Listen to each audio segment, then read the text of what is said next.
Hey, both sizing. What's up? Excuse me. Just booting up the old Lobes Lounge.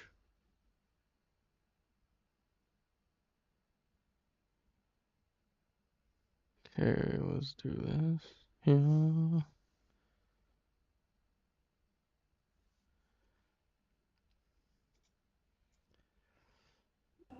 Well.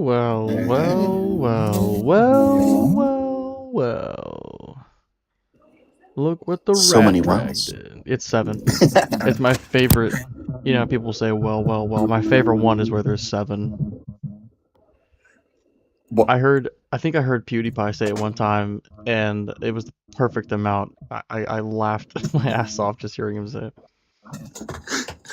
Man, I haven't watched PewDiePie in so long. He's like, he's just like a staple on our culture as internet users. Yeah, I remember watching him quite a bit. Uh, I I didn't even was really never watch big him into that much, Markiplier. I watched you some know. Markiplier for a little while. My wife loves Markiplier. Mostly his his try not to laugh stuff or what's the other guy? Cinnamon Toast Dan, is that his name? Ken, I think. Ken, right? When he'll play games with him, she loves their dynamic. But we don't like watch a lot of them. But I love just how naturally funny they are when they do shit.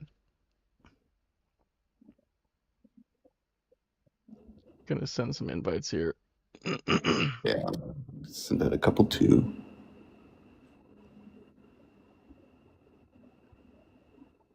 I guess I'll play some. Hey, to the people who are just getting in here, we're just getting in here too. So we're just getting started. If you want to help push the stream to the FYP, early engagement really helps. If you haven't sent a heart me yet, make sure you do that. If you are not already following Rat Soup in my backup account, 2 lobes down here, make sure you're following both of those. Yeah, I need to You get can on hold that your thumb second. on my face and spam some shares. That'll really help. Tons of taps in the beginning. That's really going to help the stream get pushed out.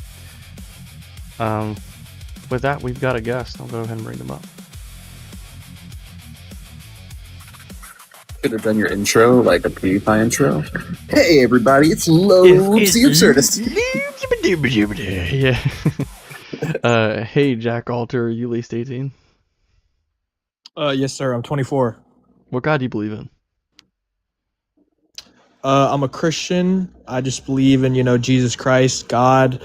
And I'm coming in this live, not a super, like I didn't, I'm not prepared, but I just wanted to have a civil debate. I believe in God. I grew up in a family where they were Christian, but they didn't really go to church that much. But over the years, I slowly am starting to believe in God more and more. Fair enough. Well, I think you'll find that I'm one of the more cordial atheists, not just on TikTok, but on the internet. I wouldn't say I'm overly nice, though, but if you're good faith, then I'll be able to recognize that pretty well. I'm pretty patient. So, anyway, what's your best evidence for God? I'm already seething personally. Yeah, he already can't say it. You have Alter in um, your name, or is that Atler? Alter, yeah. it's Alter. Yeah, Alter. Yeah, Alter, like Um, from the pulpit or whatever. I don't know, man. It's just my dad's last name, and that's I was just given How that. So, convenient. All that's missing is your name should have been Christian. right, Christian Christian Alter. Alter. You're right. Never But mind. What's your my best, what's your best evidence for God? my best evidence for God, I think, is, and I know you're probably going to be like, this is going to make you so mad, but it's a feeling. You feel God, and you're going to be like, oh, that's not evidence. The evidence that God is real for me and a lot of other people is they felt God's Hmm. presence, and It's I I mean, know. it's anecdotal evidence, but I'm looking for something that might be convincing to someone other than yourself. Can we tell you a little bit about why we don't find that super convincing? Maybe Yes, sir. because in our opinion, you kind of have to take everybody's personal feelings and experience with their gods or fairies or Wicca magic goddesses, gods, whatever they have, you have to take all of them or get rid of all of them. You know what I mean? And so unless you're going to tell me that you are equally willing to give credence to the feelings and personal relationships with gods of Muslims, Hindus, Native American spiritualists, all these other types of people, then it's not really, we don't have any reason to give your personal experience any special exception. You know what I mean? Yeah, I'm not going to come up here and say, you guys got to believe me, you guys got to believe me, because I'm going to be honest, like, one thing I don't understand is people being straight atheists, like agnostic. You know, I was agnostic for a long time, but I don't understand how people can say there's absolutely 0.00% chance of a God. Like, I'm Well, if always an you're, I open mean, minded if you're person. agnostic, you're still under the umbrella of atheism. It's just a different Right, kind of, right. yeah. So your best evidence, you even consider to not even really be evidence. Do you actually have something that we might be able to latch on to discuss? No, but that's just the thing. And I've had these convos before where people, they said, because we aren't God, like we aren't these perfect.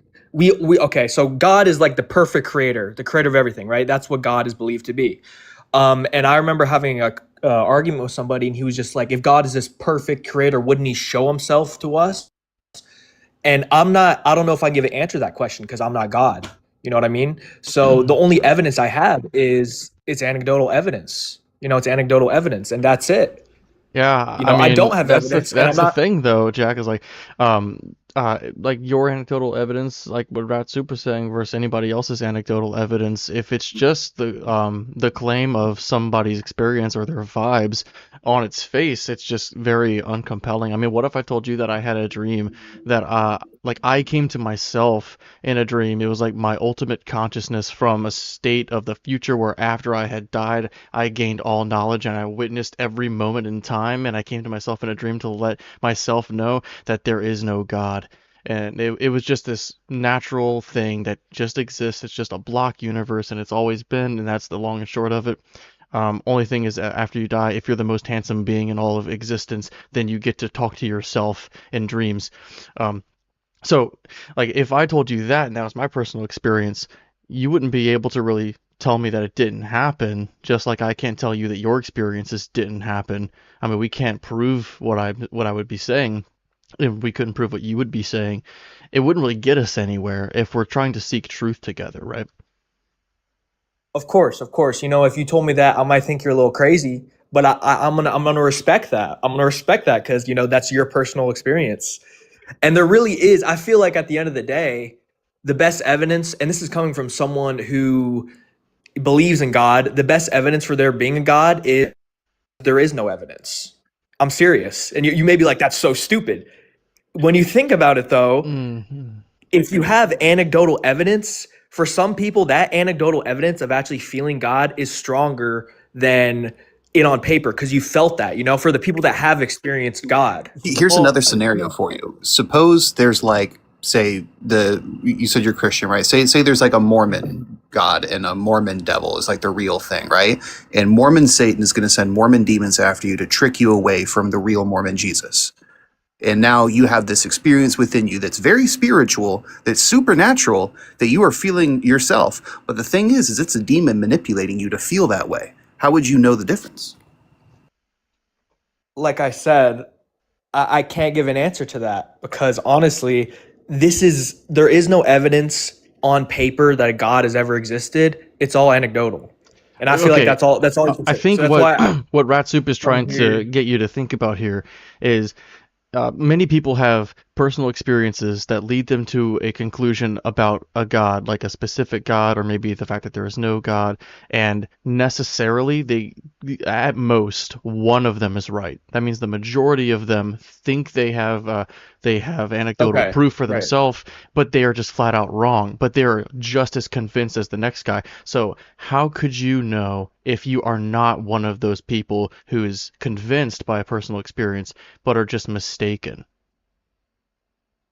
Okay, so like you think, I mean, it could be, but you know, that's why I'm coming on here saying if I don't mind what what anyone believes. Me myself, I feel like I have experienced God, and if you think that I'm crazy for thinking No, that, I don't. you I'm can just saying, think that. like, really think No, no, about no. it. I'm not saying you are, but No, just really right. think No, about I it get though. it. I can understand it. Like you are just as convinced by personal experience of your God as some Muslims are convinced by a personal experience of their God. And you would say that, yeah, they might have a really intense personal experience that you can't really refute, and it's probably genuine, but they're just wrong. So on to the same token, your experience might seem really real and powerful to you, but how do you know that you are not one of the people who has this really strong experience but is just wrong? No, I could be. I could be. That's why I'm very open minded to that. Like That's what God, we want to unpack. Like, what there are might some not be a ways God. you think that we could figure out what's actually true? Because the vibes is not going to be enough, even if it's personally experienced vibes, like sincerely personally experienced vibes. It's just not going to be enough if we want to actually gauge truth outside of our own like imagination. Mm-hmm. What And if method do you think anything, we there's could do together to determine whether or not these vibes are portraying an accurate representation of the truth? Well, I think on on paper you have the upper hand. You do, like, because you can just say I've never experienced what you've experienced. So you can say I don't believe in God and I don't believe just from your personal anecdote. So I think you can go on and believe that, but I'm going to believe my own thing. That's why I'm look, I know I'm not trying to be difficult. I'm does just your really God want a relationship with everybody? yeah, And if the if they're only way open to to it. know him is through personal anecdotal revelation, like personal experience with God, and we haven't had that, does that mean God just doesn't actually want a relationship with us? Who says that you're That would be never going to have a biblical. relationship with God? Because I got a feeling like Lobes, the guy who I'm talking to right now, and you, who knows? I'm like, y'all could have an awakening tomorrow. It might be super unlikely, but don't say Well, that's out of the question. we've been It's Christian. possible. Is this the thing? We've gone through experiences where we thought like you, or we thought we had very real personal experiences with God, and then we've come to look into things deeper and reanalyze what the possibility of those experiences were, and we've reevaluated them. We don't believe that those, since like we felt how you felt, like we know what you're talking about when you're talking about like having these moments of feeling connection with the divine and all that. We've had that physical emotional sensation, but the thing is we've analyzed it further. We don't think it is actually from God. We think it's the pineal gland kicking off.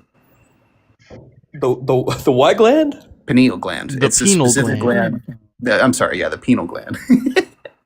Dude, I swear that's was what I thought you said. The penile gland inside your brain. But it's basically this. It's worth looking into. It's pineal, and it's this specific part of your brain that will give you a religious experience. You can specifically trigger it and stimulate it to give you this sensation of connecting with the divine. It's part of what a lot of psychedelic substances do as well. So the long story short of it is feeling a connection with the divine is literally a chemical thing happening inside your brain. Yeah, and you guys are pretty young too. You might be a little. How old are you guys? I'm 312. I'm No, seriously. I'm almost 10% of his age.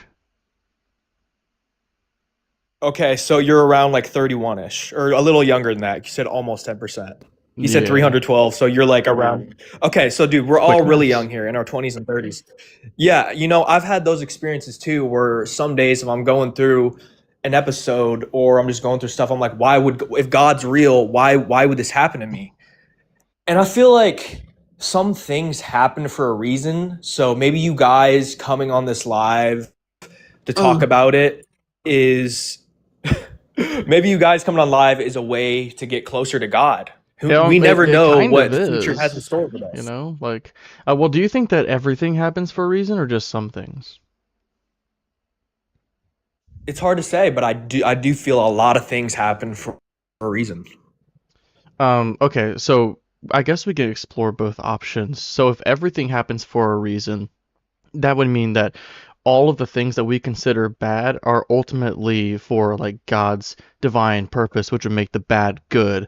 I think that would be like either you could consider it a contradiction, or you could say that God's idea of of good includes bad necessarily existing, and if not everything is necessary, then we would still have this issue of God allowing things like harm that is not necessary to happen. So this God would be allowing unnecessary harm when he has the knowledge of the harm and the power to stop the harm, and is said to have a character of omnibenevolence, meaning it would give him a motivation to stop the harm, like a reason to stop it if it's unnecessary. I mean, I think that anybody else with those parameters would stop unnecessary harm. And so the fact that it exists is pretty damning evidence against that type of God at the very least. Yeah, and when I say things happen for a reason, I think we're on the same page where I'm talking about like bad things happen and then they eventually turn into good things. But like I mentioned earlier, when I had a past debate with someone else on this, he was just like, wouldn't God show himself if he was just all like perfect thing, like creature or creation or whatever? And I'm like, how do we know that? We're just humans. If God was this creature, he would have all the answers, wouldn't he? So some answers are going to go left unanswered. Well, So all these questions we have now, what's your best evidence for a God? We're only humans. We don't have the answer to those questions. yeah, it does sound like you're at least consistent in not providing answers, since the thing that you provided was vibes. I did give a critique on the vibes, and Rat Soup did as well, and you seemed receptive to it. But I really want you to think about that a lot. Like, I'm gonna leave you with this, okay? With this vibes thing, you know that other people are going on vibes, and they're sincere. Like, it feels real to them. I'm gonna repeat myself, but I want you to think about this later on, like when you're sleeping and stuff, or when you're trying to sleep. Um, they are wrong. There are people who feel the exact same way that you do, and this is your best reason for believing. Some people feel the same way and are just wrong. Consider how you could determine whether or not you are also one of those people, right? That means you'd have to go beyond just the vibes. But thanks for being cordial, Jack. I'm going to move on to the next guest, but you've been great. You've been great too, man. God bless. I say God bless a lot, no, but hey, peace. Yeah, thank you. I appreciate All right. it. All right. See? Wow, that was like a really good conversation. I think we ended it in the I think we ended it at the perfect moment. Yeah, I think it would have gotten cyclical from there, unfortunately, I think. Yeah, yeah. All right, Lewis loves Catholicism. You released 18? Yes, sir. All right, and I'm Eastern assuming that Orthodox, you're right? Christian. Yes, sir. All right. Well, what's your best evidence for God? I would say the transcendental argument would be the best evidence for God. Okay, go ahead, run tag. It would be that God is the necessary condition for a transcendental category. That would be logic, for example. And we see logic, we see objective logic, therefore God. Okay, so you're saying that God would be the grounding for logic, is that right? Yeah, the ultimate justification. Okay, so that means that God is not bound by the laws of logic. Well, God ultimately grounds it, so. Right, but he's not confined by them. He would be logically prior to these laws, so he wouldn't have to abide by them, right? You could say that. Right, so in your view, In a way. God, like in your view, atheism could just be true because God could exist and not exist at the same time, since he doesn't have to abide by the law of identity. No, sir. So does God actually have to follow logic? Well, yes, because God is infinite, so God is going to be ultimately willing the grounding of logic while abiding by it. It seems like he wouldn't be the grounding of it if that's the case, if he has to abide by it. Why couldn't God abide and create logic at the same time, or I mean, ground it? Or He could abide by logic consistently and be the grounding for it, but if he's the grounding for it, that means that God is necessary for logic, but logic is not necessary for God, right? So God could exist without logic, meaning that God could do things that are illogical, like not exist and exist at the same time. No, Like be I don't me see and that. you at the same I don't time. see that tracking.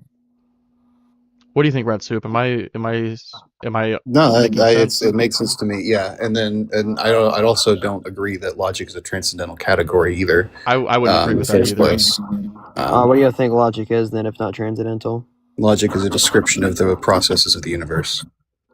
Okay, and where is it derivative from? It's descriptive. it's in human minds. Yeah, it's descriptive. Yeah. Yeah, So it's like we're subjective? describing. An example I like to use when we're talking about what logic is and how real it is and what category, like what kind of modality it has, is I think that sometimes people think that logic is some sort of transcendental force, like it's a dam holding up the waters of contradictions, and if it weren't there, then these contradictions would just flood everywhere. But I don't think that the waters of contradictions exist. There's no need for the dam. We're just noticing that there are no contradictions and putting labels on the types of contradictions that don't happen because they can't happen because they don't exist. That's kind of what I think. So, in short, the laws of logic are not identical with the fundamental processes of the universe. They're not. No, laws of logic are descriptive. So the laws of definitions logic could hypothetically not exist, and the universe would work just fine. Right, because the laws of logic is the human projection and formulation of those processes. So the fundamental processes of the universe would still function without the description of them. Yes. Okay, so and what is the description? The description is what the The description is like the uh, observation of P can never be not P. Like that's just the description Yeah, of so that if, fundamental process. there you go. So if the description did not exist, if P could really be P, like if there could be a contradiction, then the universe would not exist. Right, Or- but the description of that is conceptual and therefore subjective. The conception is not identical to the process itself. Okay, but the process abides by logic without human minds, independent of human minds. So do you think that, like, for instance, a square circle can exist? No. And you think that God abides by logic? Not even God can make a square circle exist. No, God would never. No. Right. So this means that, like, logic would be like, oh, thanks, RS Daughter, I appreciate your snail. Yeah, logic is like a description of what is and isn't possible. It's part of language that we use to describe things. Like, this is, God can't do it because it's not possible, right? These contradictions are not possible to be made happen. And God has all power. If he has all power and there's a thing he can't do, it means it's not even a possibility. So the fact that logic exists is necessary, right? This is But like it's not a given. possibility because but you're stealing your argument relies on God. Like your argument relies. You're saying No, if it God doesn't. exists, then you literally just use God. Can you all right? So make that make sense that the laws of logic could be ultimately true without God. Then The laws of logic, as we've said a few times now, are just descriptive. And the reason why I was appealing to your worldview, I'm assuming you think God is all powerful, but you still don't think that he can defy logic. And this would just mean that God can't do the impossible, the logically impossible, because it's not a thing that can happen. yeah. So if logic is just descriptive and descriptions require a brain, then but you can see that logical things occur outside of the independent of human minds. So how can it be descriptive? They are interpreted as logical from the perspective of a brain. Like when They're we interpreted, but Mhm. logic exists outside of the brain. So the equivocation I keep pointing out here is that logic and the processes they describe are not the same thing. So logic existing inside the brain has nothing to do with the process it's describing.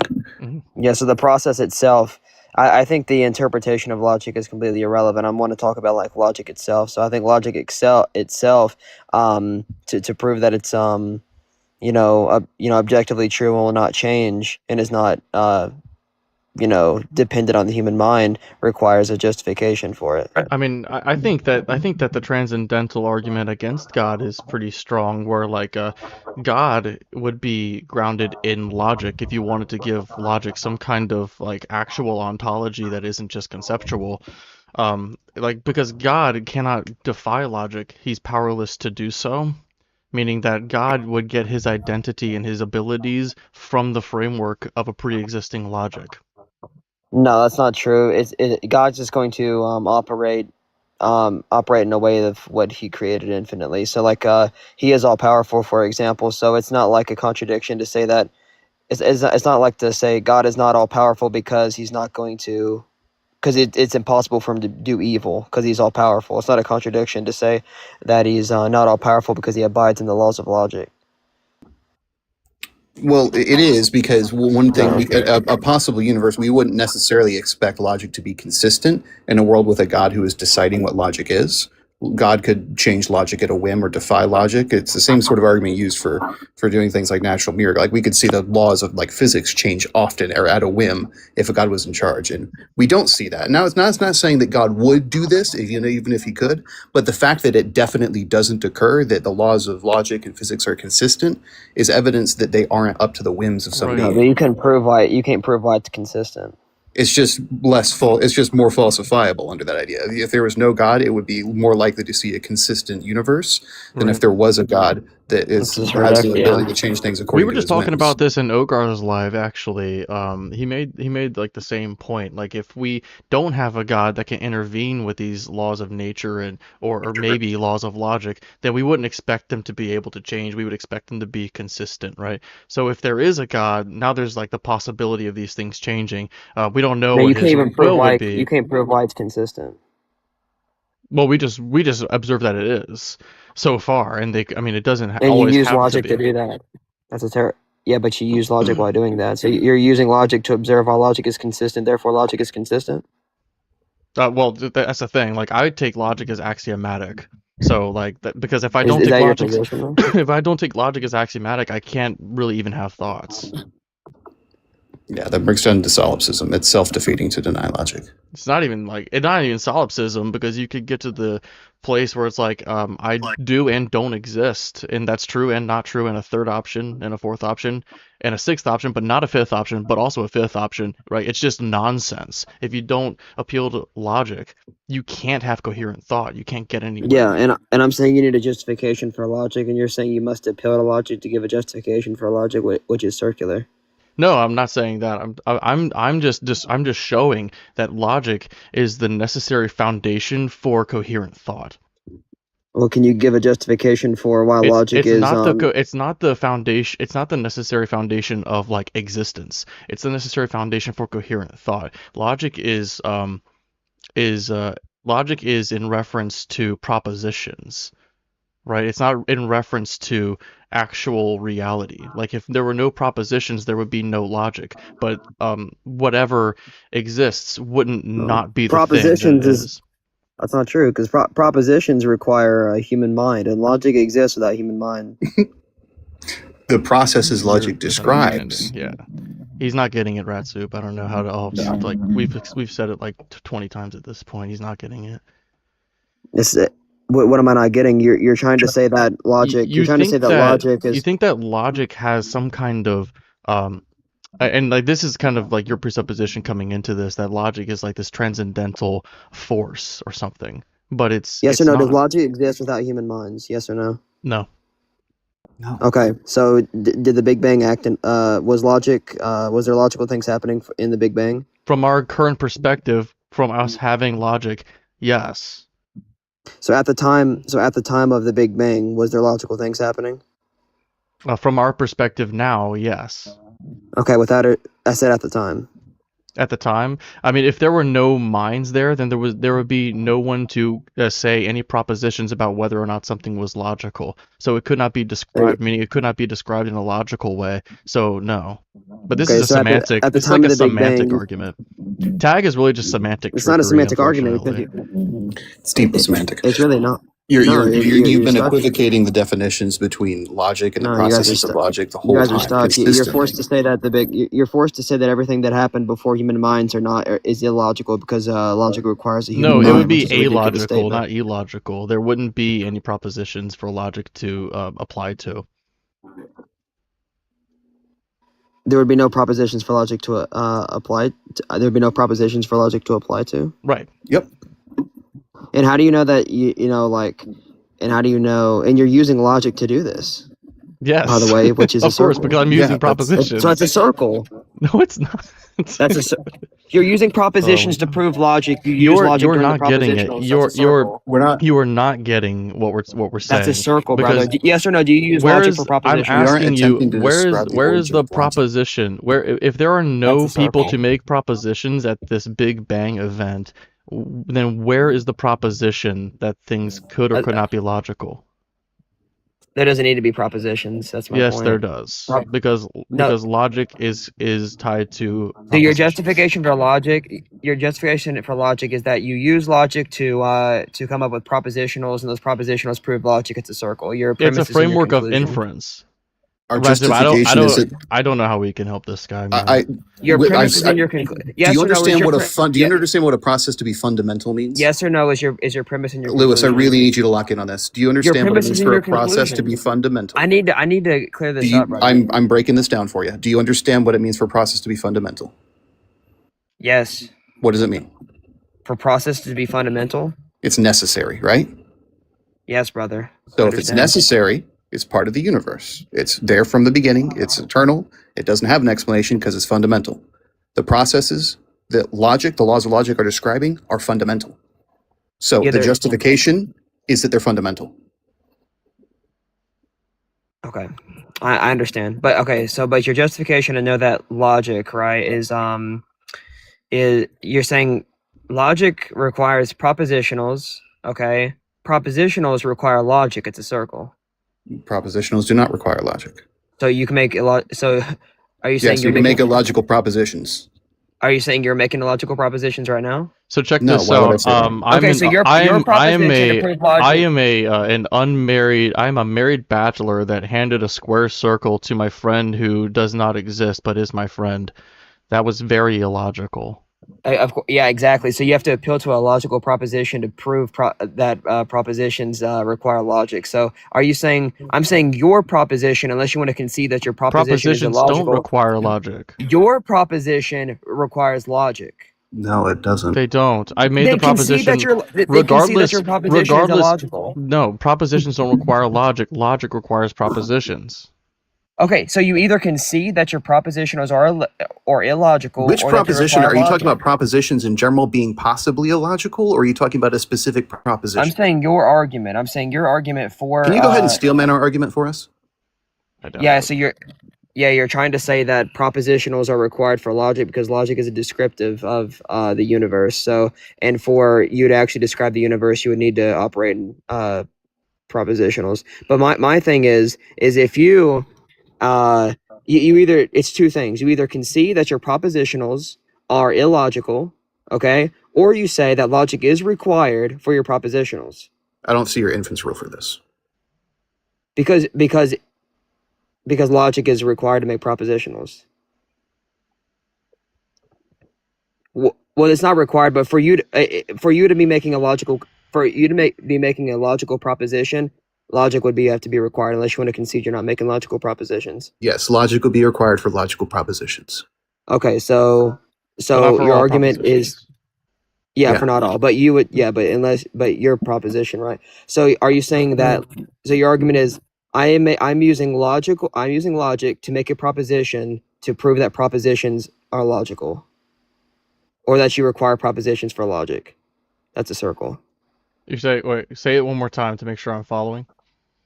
So you're all right. So you conceded. So first thing, you conceded that you'd have to be making a logical proposition unless your proposition is illogical. So you're making a logical proposition to say that propositions are required for logic. That's a circle. I don't see this.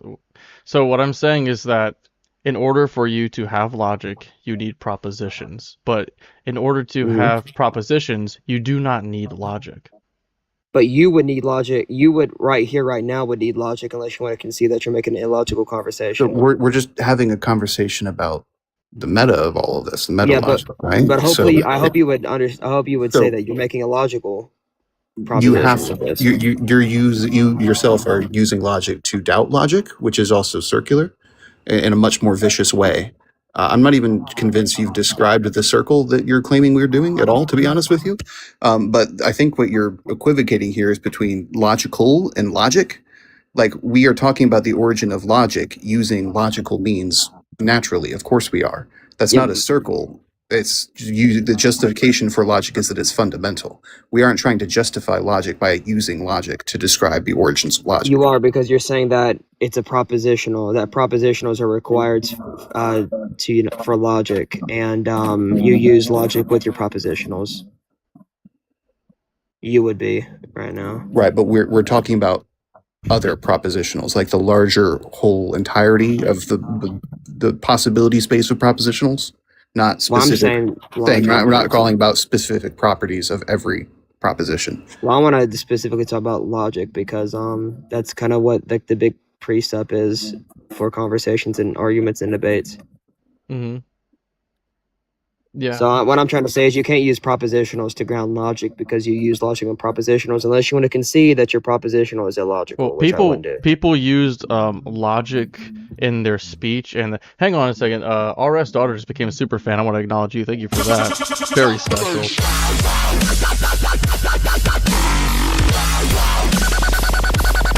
We appreciate you here. He left. He doesn't like when we Because every fucking issue he brought up applies to himself times 10. So, what I was gonna say, before we were politely interrupted by the wonderful superfan announcement, which is very generous. Thank you, Aristar. Is that people were using logic before they realized they were using logic. It was not called logic. There was no concept of logic, but it was a rule. It was like a way to infer things that made sense and that was applicable and that was beneficial. So it, of course, spread, and they're able. It's like it's instinctive, right? If it was not instinctive, we would be coming to irrational conclusions and not getting anywhere, not making any progress. We would have failing societies because we would be acting what we would know today to be illogical. Once we noticed what ways of thinking made sense and what ways of thinking did not make sense, we started applying rules to them and we called them logic. That's all that is. Yeah. Anyway, this is fun. It's like banging my head against the wall talking to somebody who like presupposes logic as like a fundamental force that God abides by, but is also like grounding. Like I don't know, man. He might be too far gone. They need to add a fourth part to the Trinity and just it's logic. It's co-eternal with God. It's That's not a bad idea. Like if they make addendums sometimes, or amendments rather, sometimes to, there could be a new denomination where that's the only change. It's a branch off of like some other Protestant or Orthodox or something, and there's like only thing we're gonna change is we're saying that it's not a Trinity. It's a what would that be called? A quadrinity or some shit, and it's just gonna be logic. Logic is the necessary. Logic is God. God is logic. Anyway, but like if God is logic and logic is conceptual, then that means God is conceptual, meaning he only exists in minds, and I would agree with that. Ooh, shit. We got another guest. We got Loco, the crazy. Welcome, hey, Loco. are you at least 18? Hey. Loco? Yes, absolutely. Low company. Okay, and what God do you believe in? Oh, that's not low company. That's loco like crazy. Okay, Okay. what God do you believe in? So, I good Lord, I was raised on both sides, okay? And that's hard when you're raised with family that believe and then family that don't. You're like both sides. And as I got older, like I started to, get older and wiser, and I looked into things myself. And I'm 36 now, and it's hard for me to understand certain things. And one of the things and I really try to, and it's not working. Are you saying that, because my question was what God do you believe in, but are you saying that you aren't sure whether or not you believe in God? I'm unsure. I believe that there is something else, but Okay. I don't know what. Well, this could be pretty productive, I think, for our purposes, Loco. People who are on the fence are the easiest and most open people to talk to. You're going to be more open to the ideas that we have. And you can throw out, absolutely. and like any criticism that you give, we'll know that it's in good faith now that we know this. So I would love to hear what you think is the best evidence for God so that we can explain to you why it's not. And maybe we can have, or maybe you'll have actually really good evidence, but if you aren't convinced of it, it probably isn't very good.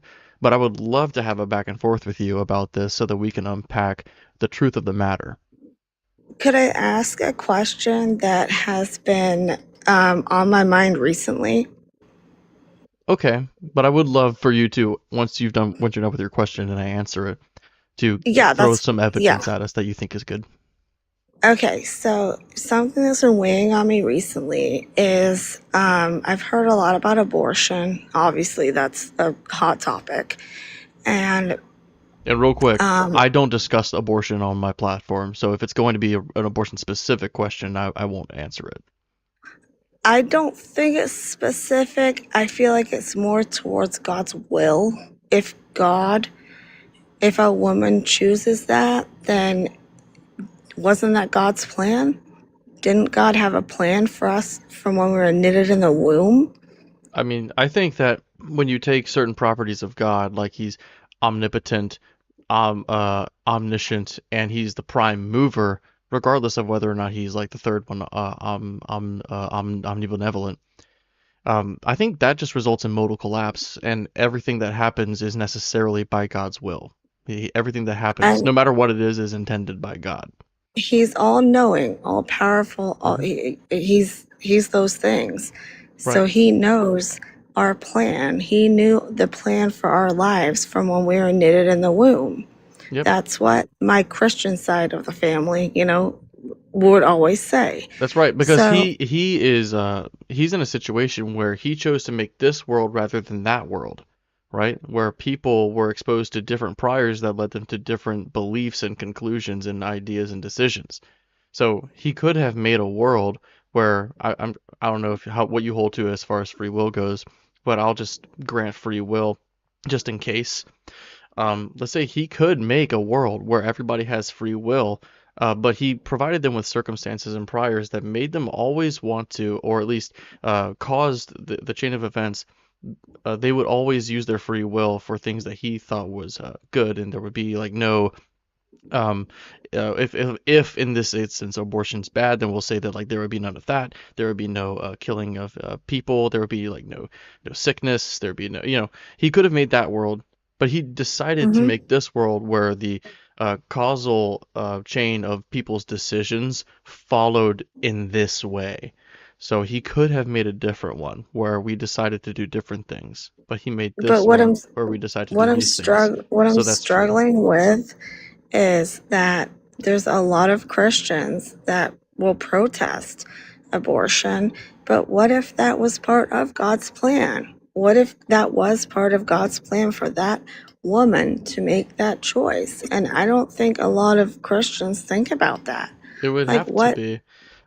It's really interesting when people hold a belief that results in modal collapse, like a God that knows everything, is all powerful, and is the prime mover. It necessarily Right. means modal collapse, and everything that occurs is necessarily a part of God's plan.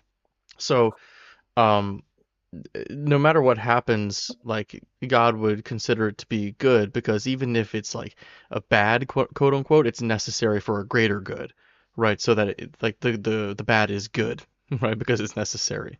So if God is allowing abortion, if abortion happens, it's because God allowed it or even like made it happen by being this all-knowing prime mover, which would necessarily make it good. But it also makes even like harder things to stomach that we all disagree on uh, necessary and good from God's perspective. Like whatever you think is the worst thing that's ever happened on this planet, that also would have been a part of God's perfect plan.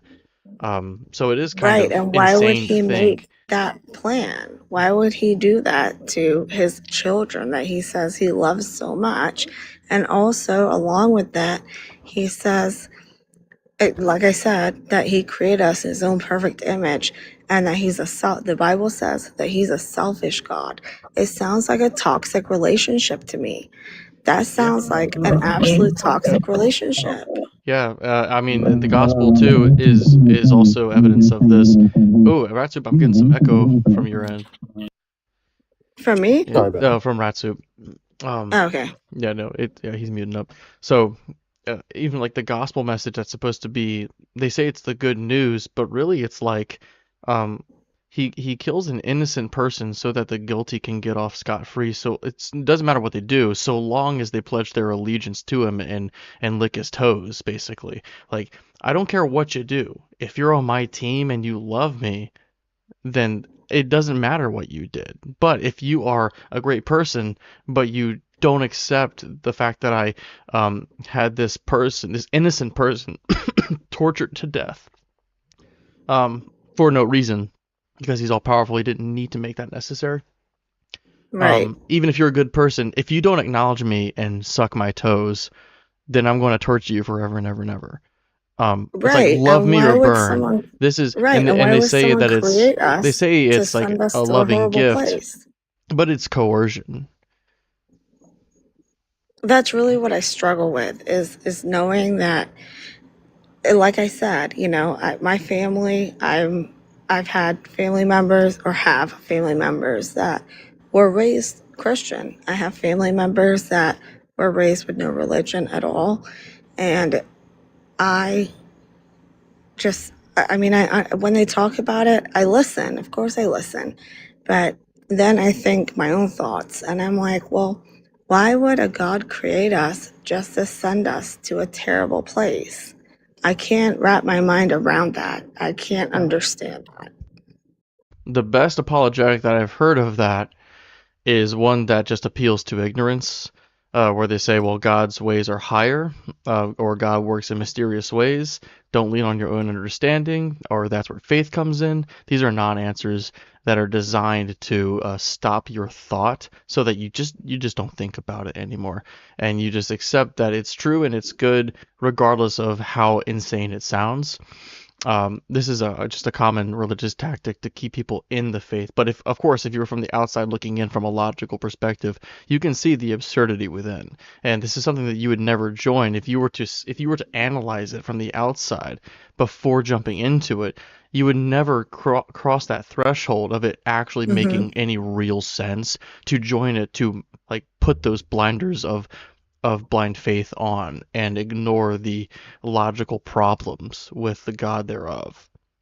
Right. Can I ask you how people that join you and speak with you, those that say, those that do believe in God, have you or have anyone else asked them who created God? Have you ever got into that I conversation? don't usually say that because it's like begging the question, but I'll kind of go that route if they say something that implies that, like if they say that which is complex requires a creator, and then I ask if God's complex, and they say yes, and I say, well, then God requires a creator, but then they'll either special plead and say, well, no, except for God for no reason, or they'll I mean, they never actually grant the extra gods, right? They would say, well, that's just an infinite regress. I'm like, yeah, that's the point. Like, that's the point I'm making. It either is an infinite regress of gods creating gods, or there's special pleading. And this is like just an obvious, absurdity that follows from this line of thinking, where like if something is complex, that means it has to have a creator. Right. And that's one other thing I struggle with. Like everything, everyone, and even Christians say everything is created by God, but then who created God? And I've never heard an answer I to think that. a better way to answer that question is why is there God rather than no God? Because people will ask the question, why is there something rather than nothing? And Yeah. their answer is that like, well, there must have been a God to create it. But really, that's not even nothing, right? Like if God's there, there's not nothing. So even if he used nothing to create it, and people like theists don't actually realize that they believe in the thing that they think is absurd, but um, why is there a God rather than no God? They would just say that he's necessary. So why not the universe being necessary? Like, why does the universe need to have an origin? And I'm not saying the universe as we know it. I mean just that which exists in our reality, like energy Yeah. fields and shit like this. Like, Yeah, It's the I special completely pleading. understand. It's the jumping to conclusions. It's the kicking the can just down one more layer and adding this thing that Mm-hmm. is arguably more complicated than the universe. And if like um, it's more complicated, and it only asks more questions when you posit a God, because now there's more questions to be asked. When he's described in an illogical way, he's given traits that we can't prove he has. You could never prove if somebody's omniscient. You could never really know for sure. Like you're Of just gonna course take his not. word for it. Like maybe you could determine that he's really really smart, or maybe even knows the future, and that might get you to a place where you could just accept that he might as well be omniscient. But we can never know if somebody's omniscient, nor can we glean that just because God created a universe supposedly, that he's all powerful. He doesn't need to be all powerful to create a universe. He just needs to be powerful enough to create a universe. I mean, what if he tried to create two and couldn't muster up the strength? Right? I mean, what if he's a shriveled up prune from using all the energy that it took to make this universe? We have no idea. We haven't found God to And we analyze him, and no to one study will him. know that. No one will know that until, Right? you know What you'll when. And find then, What you'll find, yeah. Loco, is that when people make their claims about God, they will have the most confidence of anyone you've ever spoken to. You'll speak to a physicist about physics, and they will still sometimes say that they don't know the answer to a question regarding physics, because it's an open field of Mm-hmm. study, and it always will be. But when it comes to people who are proposing God, they always have all the answers, right? Or if they don't, Oh then yeah. they'll just appeal to a higher religious authority that does. And this person is speaking with confidence, not always with accuracy. And confidence makes people sound smart, especially if they already have a quick answer for something. But the confidence man is the con man, someone who's meant to make you think they have all the answers, and that should be suspect. If you have all the answers, I don't think you're really pursuing truth in a reasonable way, because you are And that's accepting answers or making them up to just fill in the gaps of your lacking of understanding. It's a place of eh, but arrogance. that's another thing that I'm glad you brought this up, because that's one other thing that, and this is one thing I've struggled with for a while, is that I have seen multiple pastors disagree with each other. But let's put that aside for now. What about If I different can, real quick, religions? I'd like to say one good way to tell what how if someone has the knowledge to back up their confidence is to see if they're arguing for something being possible or if something is the most likely scenario or most likely case. Because there's when people are knowledgeable about a topic, they'll have a big division between those two in their minds about it. And if like like if someone is defending something being possible, like say we come across a track on the ground, so it's like, well, it's possible that there was a hawk who was carrying around a dog paw shaped treat, and it dropped it on the ground and then picked it up and flew away, and that's why there's a paw print there. And that's like, yeah, I guess that's sort of technically possible, right? But what's more likely is that a dog walked by. We can tell because there's a whole bunch of dog, footprints right before this footprint, and a whole bunch of dog Could I footprints walking away finish from it. asking what I was about to ask? Sure. Yeah, yeah. Yeah, about different religions. I've come into contact and been very close to many different religions. I respect all of them, but they all believe with their whole heart 100% that they are right. And you can't all be right. And it's not only that, but I've seen so many different pastors in the Christian religion that they disagree with each other. Like, you can't all be right. That's impossible. Either That's no yeah. one's right or one person's right. You That's can't all be exactly. right. That's the inevitability of faith being a requirement in your dogma, because people will arrive at their conclusions from faith, which means that they didn't actually infer their way there. They didn't know the answer, so they chose the answer that they liked the best, or that they thought was the most consistent with their beliefs, and claimed that it was absolutely true. And so when you get dogmas built on faith, you'll have people that divide, and this is how denominations split into more denominations. And these denominations eventually, after a long period of time, become entirely different religions.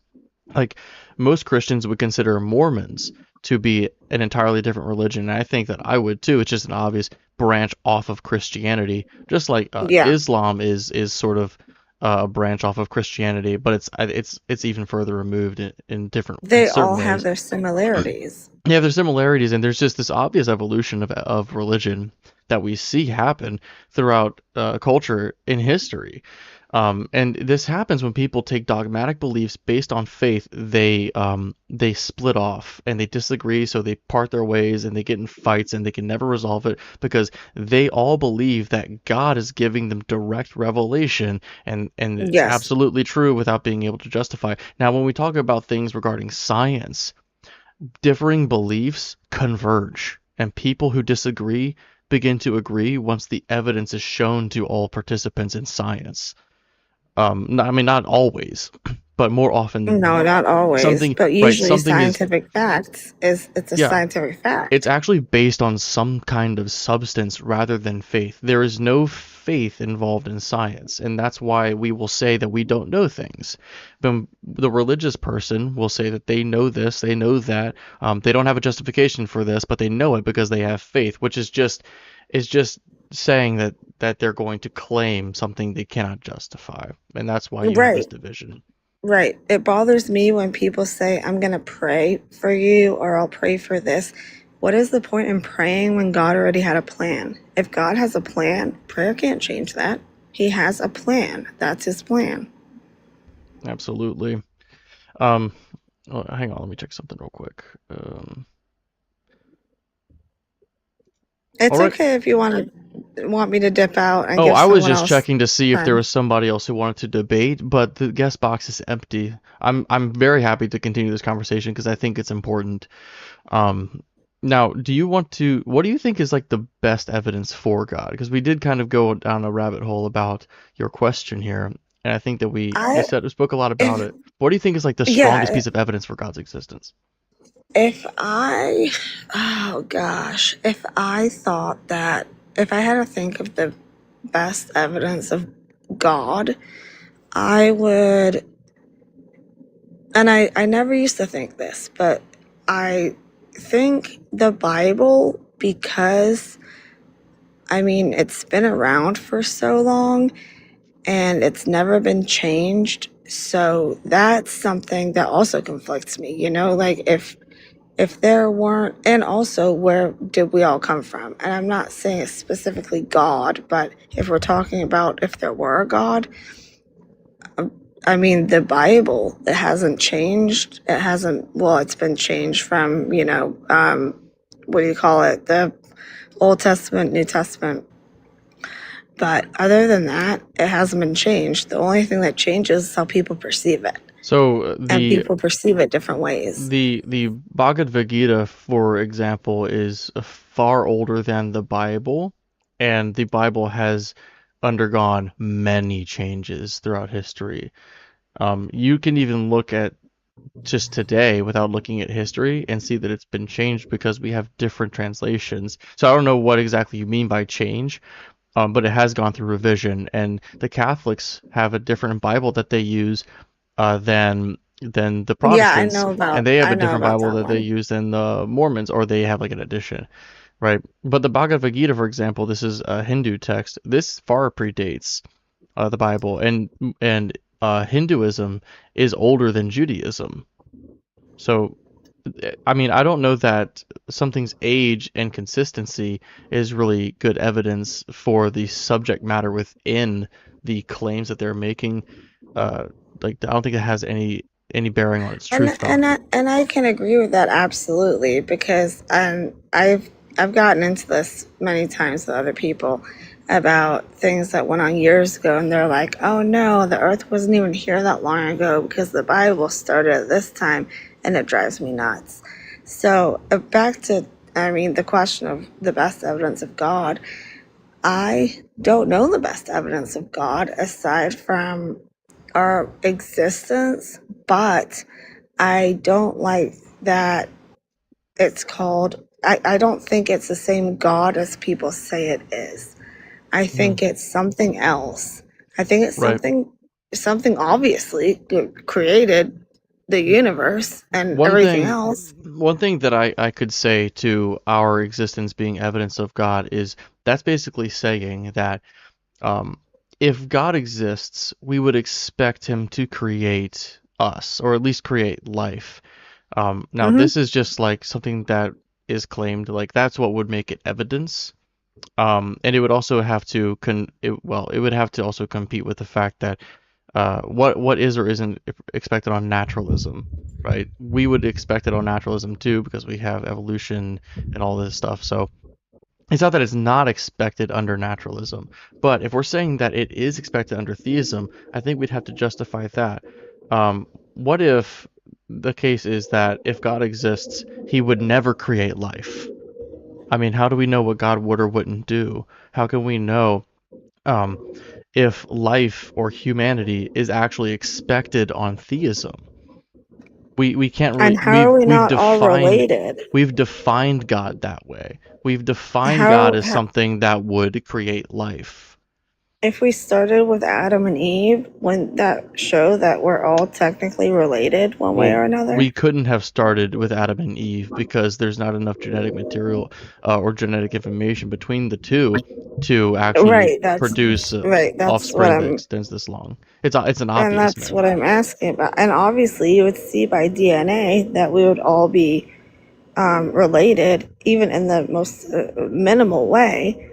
And that's not the case. So that's another reason why I don't agree with the whole Adam and Eve story. But I it's mean, been so confusing in we my are life related in because a I've way. had Like it from both sides. we're all in the same species, which would make us all related. But I get Oh what you're no, saying.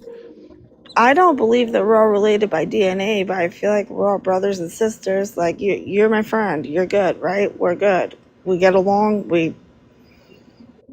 Everything's good. I don't know. But You we're seem a not. little loco to me. I love that. No, you and I though, we're not related by DNA. Yeah. We share DNA. Yeah, we share You and DNA I share. with other species as well. This is one of the ways how we can tell like what species have common ancestors with us because we can look at That's the similarities in interesting. our DNA. It's actually one of the best evidences for evolution, like the endogenous retroviruses being present in our DNA and in chimps. We have That's all the something I need same to look into. That's endogenous honestly retroviruses, new which to is only me. possible if we share a common ancestor. Can you tell me what exactly to look up as far as that? Because this is the first someone's educated me on this. Oh yeah, so you would just, if you want to take a note on this, you would look up endogenous retrovirus, um, and like I guess evolution evidence. So it'll give you not just about that, but why it relates to evolution. Okay. Yeah, thank you for telling me that. hmm No one else did. It's one of the best evidences for evolution, in my opinion. Okay. I appreciate that because I'm always trying to learn and I'm always getting confused and I'm being people try and drag me one way, especially Christians try to drag me their Yeah, way. because they're And always right. it's always, especially with having kids, they send letters to my house like, oh, Vacation Bible School, we've got soda and candy, and they're bribing my kids to preach to my kids, and it's just I It's a hate it. 'Cause tactic. I mean, I can't blame them. That's like effective and everything. It's like a free oh yeah, daycare, So it's at least strategic. I'll give them that. yeah. But yeah, And it I'm not is sending my kids to a free no. daycare where they're getting preached at. But if the kids Nope. see it at the same time I do, they're going to be like, oh, candy and soda. Of course they are. Pizza, candy, soda. Like, but there's alternative motives. And that's what I don't like. I Yeah. don't like the alternative motives. I'm personally torn as to whether or not I would send my kids to Vacation Bible School, like, because I don't want to. I want it to seem like I don't want them exposed to the ideas, but I also don't want them to be preached at and like have their minds Right. poisoned. You know what I mean? So I don't really know how I feel. I Absolutely. think it depends on how intuitive I think my kids are, whether or not I would trust that they would have like a critical mind when going in there. But I also wouldn't want You them would to start fights and like argue with everybody. That's not the time or the place to debate the No, it shit. depends on the maturity of the Yeah. child and also look into that I feel like the Baptists are the worst. So I used to be Baptist. I was Baptist. and the vacation Bible schools for those were the worst, in my opinion. That's my opinion. And the non-denominational ones, God, I can't even say it. Those ones, those ones. Those were the ones that I was comfortable sending my kids to. And if they wanted to go, I would say okay. If they didn't, I would say okay. I would never force it. But the Baptist ones, they were very harsh. They were very preachy. And I didn't like that about it. I remember working a VBS when I was like, because like when I turned 16, 17, they start like, instead of going to VBS, now you work at VBS. So Yep. like a couple of scary things about it. First of all of the childcare provided by churches, none of those people have background checks. None of those people have any sort of child really care. Good point. I can't believe like, that I said what I education. said earlier about that.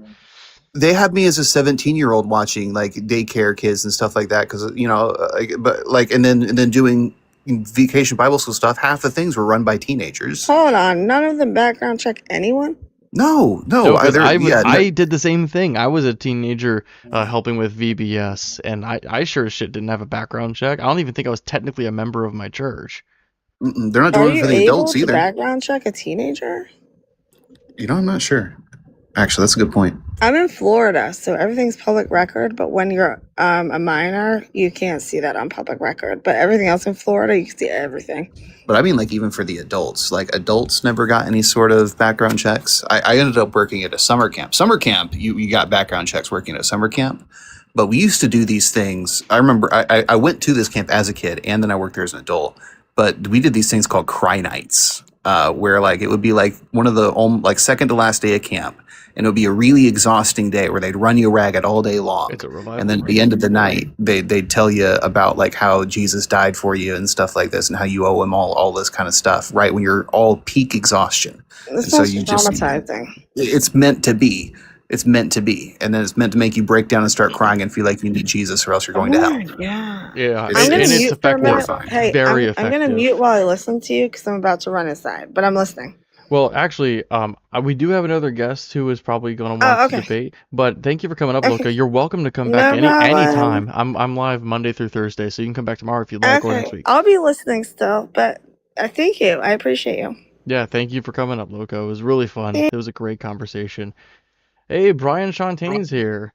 Oh, wait, I got a thing for him because he's very special. He's my first ever real supporter on the Hell show. yeah. He's my first ever one. He's awesome. Brian Shawntaine. His trap mix is long. He deserves it. It's got a build up and everything. Brian Shawntaine.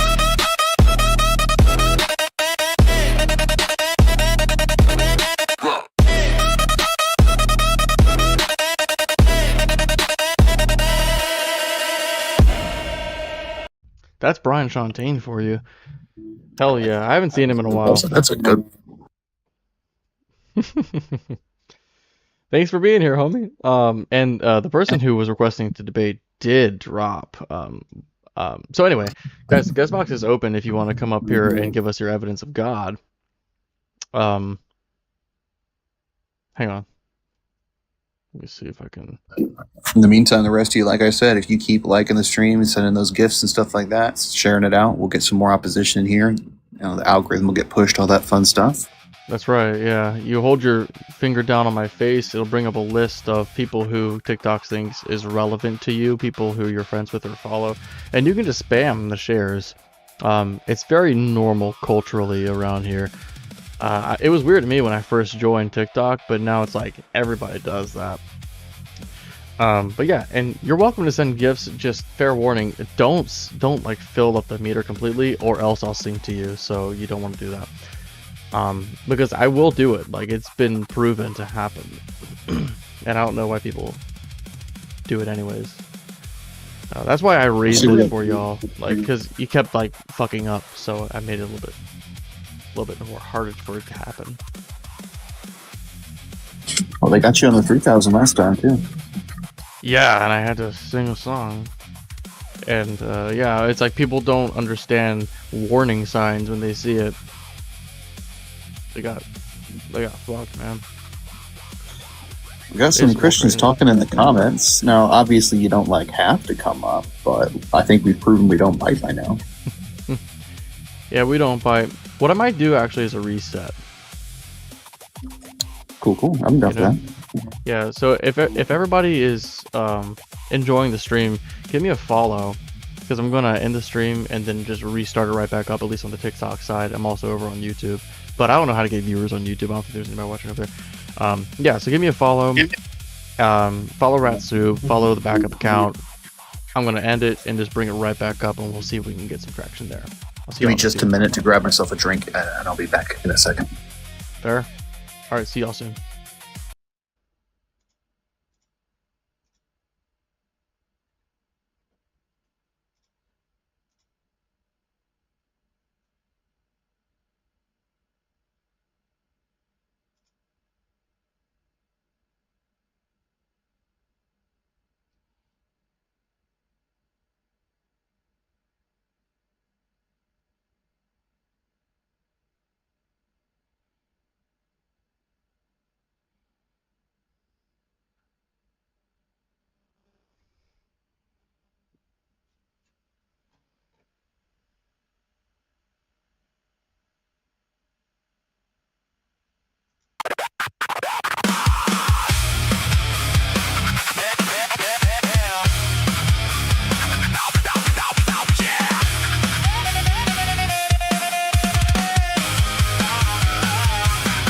You say it's written, so you don't have to choose. Halo like a helmet bolted to your views. You call it higher, I just see a chain. You hand your hands over, but I'm the one insane. Every cruel demand, you call it perfect love. You won't stain your own hands. Blame it all on above. Orders from above. You call that virtue. Throw your conscience in the fire, let it hurt you. You mock all our values like they're made of dust, while you kneel to an idol that devours your trust. Orders from above. And you call that good. Say you'd burn the world just because you were told you should.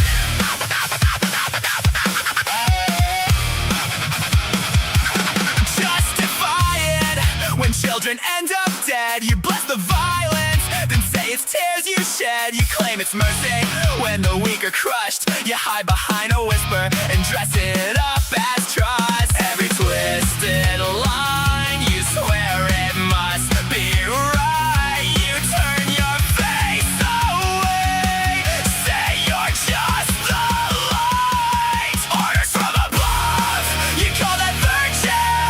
Throw your conscience in the fire, let it hurt you. You mock all our values like they're made of dust, while you kneel to an idol that devours your trust. Orders from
And we're back. Played that entire song, still waiting on a guess. Somebody did request. I was about to click accept and stop the track. Then they ran away. Dang. Anyway, yeah, but that's fine. We're still waiting on a guest. But thank you guys for being here. Slice. You can't find that track anywhere yet. I want to get a collection together before I post them all. I want to do like a fun little album. Now, obviously, I generated that.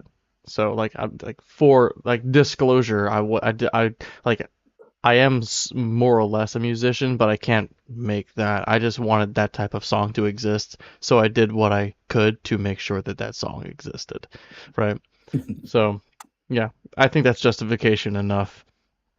Anyway, yeah, we're waiting on a guest. I'm joined tonight by Rat Soup. If you don't know Rat Soup, give him a follow.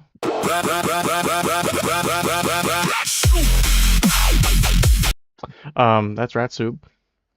I'm Robot Goat's partner, if you know who that is. That's right, Robot Goat. Everybody knows Robot Goat at this point. And if you don't, fix that. You need to know who Robot Goat is. Robot Goat's. How often is Robot Goat live? Pretty frequently, but like, is there a set schedule? So it's been a little bit up in the air lately. Pretty much every day except for Saturday. I want to say Saturday and Monday. They're doing something.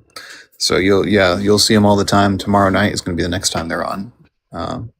Nice. Yeah, catch them probably around like 8:30 to 9 Eastern time. Do you guys disclose your state or no? I don't think so. Let me double Okay. check before I do. We're in the East though. Yeah. Well, I knew that, but I'm also in the East, so whenever I find someone who's also in the Southeast. East, I'm like, yeah, Southeast. Maybe somewhere like, I mean, I guess Florida's Southeast, but even Virginia's considered Southeast. I'm in Virginia, so Hell yeah. I like it over here. The weather I've is moved very a lot, like, but I was born in Virginia on the naval base there, and then like moved by the time I was 3. But whatever. yeah, I mean, like I don't know how long you lived in Virginia, but the weather is very like it's so unpredictable and it's so consistently unpredictable, but it's consistent enough that Virginians are still surprised by the rapid change where you'll have 80-degree weather, then 2 days later you've got like a foot of snow. It's ridiculous. It's like cartoony. It's insane. And we're still surprised, though it's consistently inconsistent. Yeah, I haven't. I used to live in Michigan, off of the lakes there, so they had a very similar effect, probably around like where the mountains where you were at, where it's just like everything comes in messy whenever it blows across the state, because like those lakes are big enough there to like create their own weather systems and mini hurricanes and stuff. Insane. It's so like insane. That's like really fascinating. Man, I wish I knew more about like meteorology and like geology and all this stuff. I wish I was just an expert in any field, I could leverage that in these debates. It would be really cool. Yeah, that's why Tia has that biology degree. That makes that really useful. What I level of don't really biology have degree is it? bachelor's. Yeah, and that was that evolutionary biology specifically or something else? Because I know they said that they studied evolution. I don't think it's evolutionary biology specifically. I think it's general biology. I have to double check. It's on the wall over here somewhere. Yeah, but that's really good. Like that's still credentials, more so than what I've got. I guess you don't have a degree either, so yeah. Yeah, but I mean, I would just love to have a lot of knowledge in one thing. I think I need to like, in order for me to really be on it though, I need to actually commit to something where like I'm expected to be somewhere to do the learning or like to complete the modules if it's like an online thing. Otherwise, if it's up to me, I'm gonna like lose interest in one thing or gain interest that is like surpassing the thing I started, or I'll get like busy, and it'll just stop. But So I have an interest in history, and there's kind of like there's a limit to how much you can learn from popular books, if that makes sense. And then the academic books are like a little bit inaccessible without someone trying to introduce you into them and stuff like that. Like it's hard to go from reading like you know Dan Carlin's podcast about the Roman history to straight into reading Tacitus. You know what I mean? Like directly just trying to read annals and figure out what all these names are and what history is happening.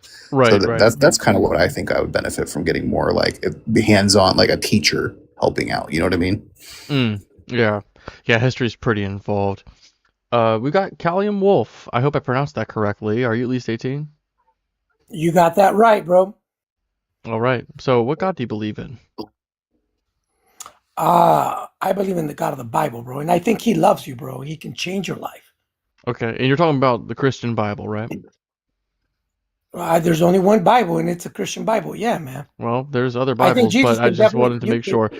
If you have a little bit of faith, bro, the Bible said that with a little bit of faith, you can move mountains, bro. That little bit of faith, bro, will take you a long way into actually being able to know, understand, and even feel the presence of God. Well, if that's true, then I don't think that anybody has That is even a very little bit of faith because nobody has moved a mountain. But what's your best evidence for God? Bro, look at yourself in the mirror, bro. Go out and look at a perfect formation of seagulls flying through the sky, bro. Look, Are you saying I'm perfect? There ain't nothing oxygen, perfect about a bro. You seagull. can breathe, bro. Look at Do the you- creation of mountains, Do you think I'm the perfect? sun, the skies, the earth, Callium, bro. Callium Water, Wolf. rivers, Callium, bro. wait, Everything. just like hang on, Callium, just take a breath. Do you think that do you think I'm perfect? You're gonna, bro. If you don't give your life to Jesus, you're gonna go to hell, bro. But He loves you. Did you hear what he said? That was a really funny wait a minute. How did sentence. you do that drum roll? That was a How did really you do funny that? Wait, sentence. how did you do If that, you don't bro? give your How life did you to do that drum Jesus, roll thing, man? He's gonna send you to hell, but He loves you. That was so. Look. perfect. Oh I'm my sorry. God. I apologize, you guys. Look, gentlemen, I apologize. Sorry. I am not a Christian, dude. I was trying to do this with a straight face. And Oh man, I that was can't, dude. amazing. Yeah, you couldn't I'm have not a been Christian. in the same breath, man. You have to, because the way I tried that to do it. the I was way trying to do it in that the was same breath funny. so I don't That was stutter, bro. funny. That was funny. But like the way that you do it is because you would know that it was a Christian if they said He loves you. Or oh no, if they say that if you don't follow Him, He'll send you to hell.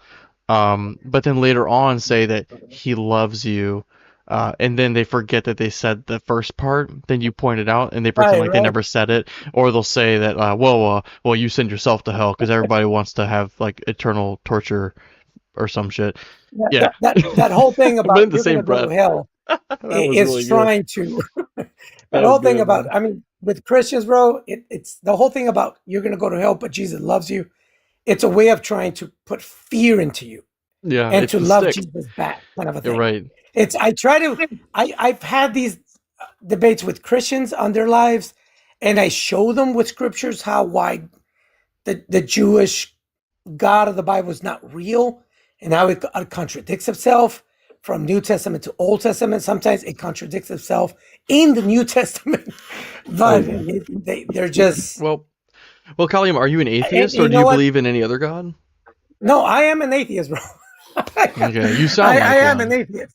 You sound I a am little an too smart, atheist. you know, to like be. But I try, when I dialogue with Christians, I think when I try to help them to see and acknowledge the erroneous, I guess the erroneous mentality that they develop by being on that book too long, you have to do it with kindness. And I get Yeah. it. And I think sometimes when I do that on lives, I feel like they want to kick me out, but because I'm being nice and kind to them, they don't kick me out, but they want to kick me out. And Yeah, I then sooner get or later, you. one of them gets very aggressive. One of them just pops, and they'll say something like, you're trying to pull that passive aggressive shit on us and yada, yada, yada. That's a spirit of Satan. I'm like, oh my God, calm down, Yeah. dude. Like, oh.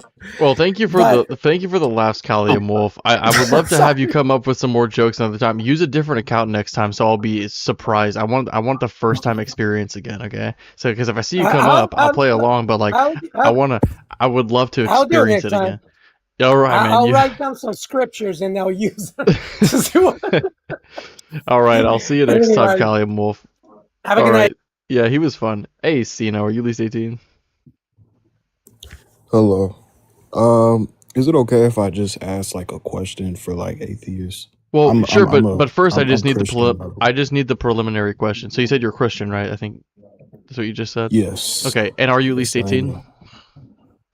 am. Yes. Okay, yeah, go ahead with your question. What exactly? So when it comes to being an atheist, do you guys have a certain experience that? Okay, so my question I would just say is, what made you become an atheist?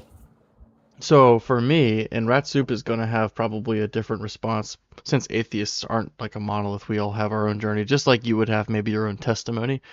Um, I realized reluctantly one day that I was an atheist because I came to the point where I couldn't justify that God existed, and I realized that that was the case. And once I realized that I could not justify God's existence, I was unable to like convince myself that God absolutely exists, which made me an agnostic person as it pertains to God. Um, then I realized that the definition of atheism is just not theism, it's non-theism. So if you're not a theist, you're an atheist. Even if you're agnostic, you don't believe in God. So I was an agnostic atheist. And now I'm much closer to like I'm really on like the sea hair of being a full-blown atheist. And in fact, some people would probably say that I am based on how sure I am that God doesn't exist. It's just I give him a non-zero chance. Um, and that's about it. But I I realized begrudging like reluctantly, and I say that because atheist was like a dirty word for me. I didn't want to call myself one. I remember mocking them as like a Christian, thinking, "Wow, they're so like stupid. Where did all this come from?" Then all that stuff. And so I had already done the pre-mocking of my current self, so I didn't want to admit to myself that it was the case. But when people would ask me, "Are you an atheist?" I would have to say, I remember I'd be on Discord and I would be like, I mean, technically, because I hated saying yes, because I hated the fact that it was the case. But yeah, anyway, that's what happened to me. What about you, Rat Soup? I was Southern Baptist Christian for the longest time growing up. I even went to a seminary. So for me, it started. I didn't immediately go from Christian to atheist. I was looking into the Bible and learning more about the Bible. And as I studied more in the Bible, I realized it didn't match up. Like Jesus didn't fulfill any prophecies was one of the first things that was like mind blowing to me. And then, kind of going from there, like the Bible, if the Bible isn't trustworthy and true, maybe the God in it isn't trustworthy and true, but I still felt I had a connection and a personal relationship with God. Excuse me. So I continued to try to pursue, for me, one of the most important parts of the Bible was the idea that God is truth, right? Like that was really, really impactful in my life. So for me, pursuing truth, like pursuing true things, meant pursuing God, and that was my religion. That was my spirituality. It was based in this, like, you pursue God with all you got, and this is what God was to me. So when I kept looking and looking, I kind of eventually found the truth wasn't leading towards God, or at least not the Christian God. So I broke away from the Bible. And I'm like, okay, so what kind of gods do fit? And I tried out Gnosticism. I tried out a couple other different ideas and beliefs, just almost like putting them on, seeing if they fit. But then bit by bit, like ideas like what God could possibly be started falling away bit by bit until I realized there wasn't really much reason to believe in a God. There wasn't any things to point to that I could say this is why a God has to be real. And so once I kind of realized that, I was kind of the same, like Loeb says, I sort of realized I was an atheist. Now, this is a little bit off topic, but I want to just acknowledge the people watching here. When I just did a restart, according to this, 18 minutes and 41 seconds ago. I had been going live for over an hour and a half maybe, and we had about 10,000 likes. And within less than 20 minutes, we're already back just about to where we were. So you guys are going crazy, and I really appreciate that, tapping me all the way back up to where we were. That's very healthy for the stream, and I appreciate all that support. Thank you so much for all that. But anyway, Sino, what do you think about that? Did that answer your question? Because every atheist you ask is going to have a different response. Yeah. I feel like every atheist does have a different answer. I was just curious, you know. I think there was a time, you know, where I was going through a lot of trials and tribulations in my life as well, and I started to fade away from God, and it got to the point where I told myself, I said, "Hey, you know what? Christianity does not make sense to me at all," you know. But with that time being, I realized that, you know, when I started reading, I don't know why, but I just started to read the Bible out of boredom, and Man, there you're were so a bored you lot pick up of the Bible. That's a special kind of boredom. I no, loved to read yeah, as a but kid, and I would get grounded from reading any other book except the Bible sometimes. yeah, I mean, yeah, I've um, definitely had that punishment too. I'm gonna punish no, you. but I You mean, should read the Bible as a there. punishment. I'm not That's gonna lie. really There funny. are some pretty interesting stories in the Bible, though. There, yeah, oh If yeah, I'm being I honest. I will never argue against that. There are some interesting stories, that's for sure. Hey, but I do have a question because you said that you got to a situation or like you had like this predicament where you said like this can't be true, but you came back to it. So what was it that made you think it couldn't be true, and how was it resolved in your mind? I would love to unpack this. Maybe we could speak to that. Um, I think. Well, I'm not gonna lie. It is kind of personal. It had to do with like family issues and stuff. It was mainly my brother. My brother, he is you know, he's really going through it right now. He has a lot of you know, mental health. I would just say mental health you know, stuff going on.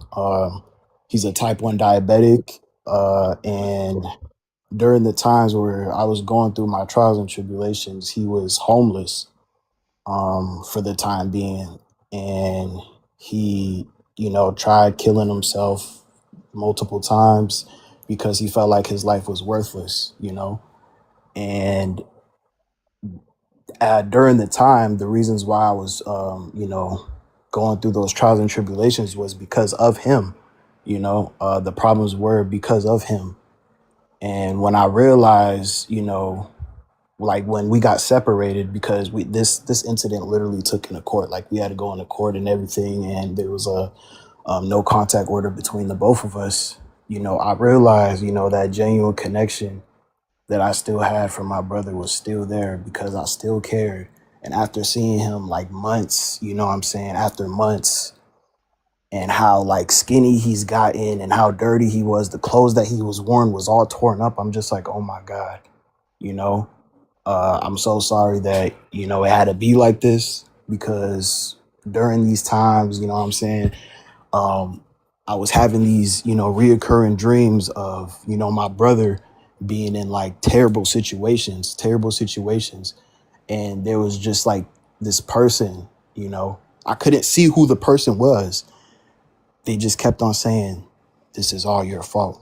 This is all your fault. This is all your fault. And it's like reoccurring, like it's just like echoing all around me. This is all your fault. This is all your fault. Your brother's gonna die because of you. And then the last dream that I had of that reoccurring dream, it was all darkness, right? And I see my brother, and I don't know exactly who it was, but all I saw was a very, very bright light. A very, very bright light. I kid you not.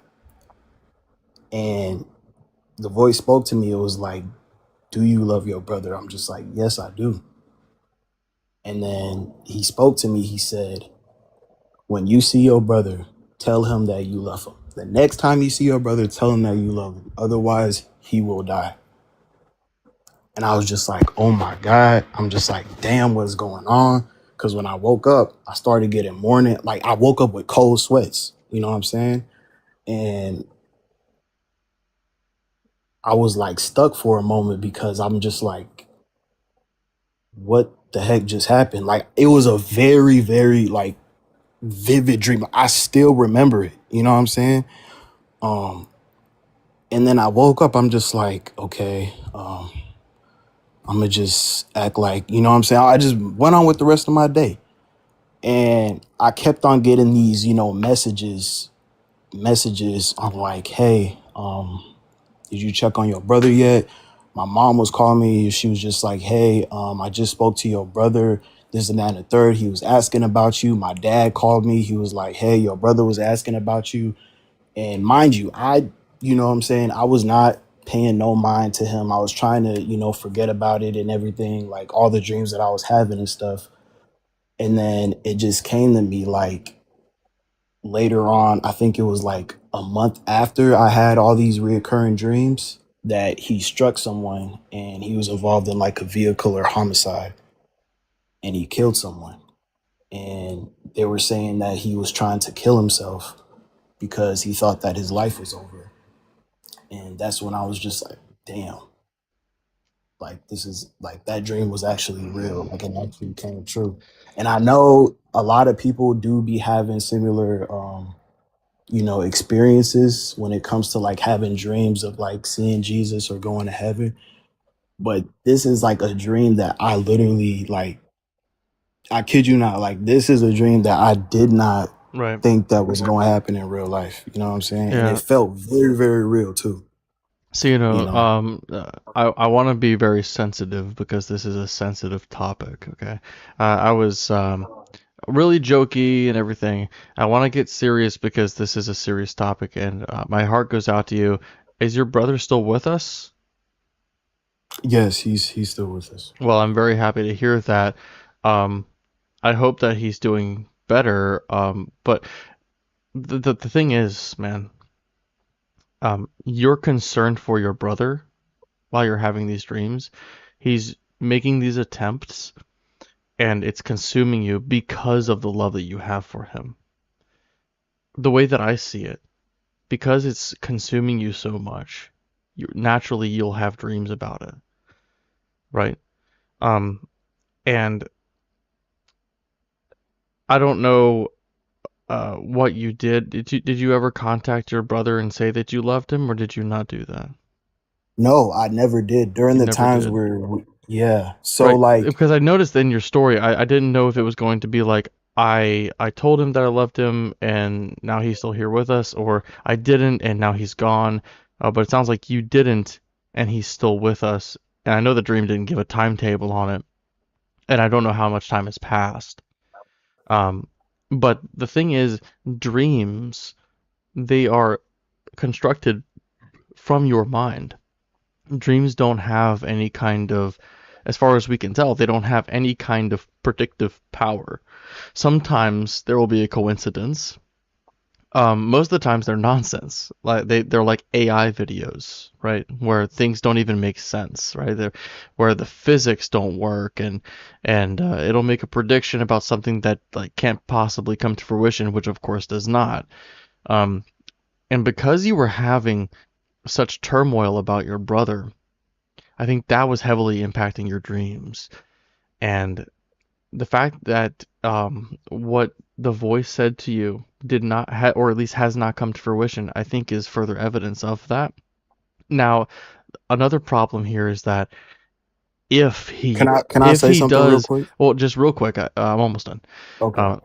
If he does end up leaving us, regardless of when it is, I think that you would be of the mindset, since you think these dreams are prophetic, you would be of the mindset that that is a confirmation that the dream was true if you did not tell him that you loved him. Which, if he's already making multiple attempts, it seems like I don't want to be like grim or anything, but like, if he's making attempts like crazy, his odds of that happening are exceedingly high. So, and I'm trying to be very sensitive here, so you know, okay? I do want to be like upfront with you about that. If that does happen, you would be of the mindset that this actually is your fault because of the dream that you had, when I don't think that's the case. I think that you, for some reason, you're blaming yourself for it, and you might not realize it, and it's coming to you in dreams. It's manifesting itself from your subconscious in that way. And I think that's just all that's going on there. I don't have a reason to think that there is any kind of transcendental being that is telling you this. Because if there is a transcendental being that is telling you this, this transcendental being, you said the Christian God has all the power, all the knowledge. He's all good, so he has the motivation to step in whenever it's the best moral thing to do. He's not doing the most that he can, because he can do all. And if all he's doing is speaking to you in dreams that aren't even convincing to an outsider's perspective, he could be doing more. But what did you have to say in response? Yeah. I totally forgot to mention, my fault. So during this time, right, while we was separated, um, the only information that I received about my brother was that he moved out of the house. This is when I was still with my mom. I just moved out, but we were both living under the same roof because he just came back from college up in California. So we were all under the same roof, living together at one time, and he got his own apartment. And this is the only information that I knew about him when he left, right? And I had no clue that he was going through all of these, like, homelessness, sleeping in his car, like barely eating every single day, despite the fact that he has diabetes. I had no idea any of this was occurring until after I had those dreams. Mm. You get what I'm saying? Okay. Then If I can add something in here, So if nobody told me, versus, like, so basically, right, he moved out. All I knew was he moved out, he was at his apartment. He got evicted out of his apartment, became homeless, was on the street. I had no idea of this until after I started having reoccurring dreams of him going through bad stuff, people attacking him, him on the street looking homeless, him like just being completely filthy and dirty. I'm telling you, like, I had no evidence that he was in this situation until after these dreams. what did you have to say, Ratsu? That's when I did lose my little brother last year to his mental health, and is this your little brother you're talking about? No, he's my older brother. Still, brother's a brother, and the sense of responsibility you can feel for a family member going through, when you realize what they're going through must have been so intense and so painful. Our minds can't really cope with it always. We aren't always capable of processing everything as we need to at the time and in the moments that we like. So we reassign things like dreams and memories, and like deja vu is sort of this key phenomenon about it, where we reassign when a memory happened because our brains can just do things like that sometimes. It's a source of things like bereavement hallucinations and stuff like that as well, where your brain glitches with people that are super built into them, and they do funny things. And a lot of times I've found that religious groups. Oh, okay. Well, finish your thought. Yeah. Unfortunately, he dropped, but yeah, what were you saying? Hopefully he comes back up. But religious groups, there's a reason why people become Christian at their lowest moments. It's because Christian missionaries, recruiters, whatever you want to call them, they look for people at their lowest moments, and they tell them that their lowest moments is because they are a sinner, and the only way to get out of it is to trust in a God. And to me, it's a coping mechanism. That is one of the key evils that is dragging our world down today. Thanks. So I just wanted to say I'm sorry to Zeno. I know where he's been, and I want to encourage him to keep loving his brother and keep sticking with it. Yeah, because mental health is something we need to take very seriously. Absolutely. I definitely didn't want to bring out any like quips. And I mean, I could have been the asshole atheist too, like TikTok atheist who's like joking about it or whatever, and being insensitive. Because we have a tendency as atheist content creators to be pretty insensitive sometimes. But I'm really glad that I didn't, because I see him as one really good faith and honest, but also just a human being who has lost someone very close, or not lost, but like is like potentially losing someone very close to him, and especially you. I didn't know that you had lost your little brother last year because of his mental health, and yeah, that's terrible. I'm really sorry to hear that, Rat Soup. I wish that there was something I could do or say that was more than just that. Um, but yeah, I mean, I would have felt horrible to learn that after I made quips about his situation, you know what I mean? Like, um, I couldn't bring myself. I was I was getting a little bit emotional in that conversation, and all my siblings are fine. I don't know. When it comes to that, I It's definitely I, it strikes a nerve with me, like people like not wanting to go on anymore, because like I've definitely been there before, you know, and when people make multiple attempts, it's like, and the people that are around who are involved with the person dealing with that, it affects them too. And I don't know how to. I've never had to deal with that. It's like I don't know. I don't know, man.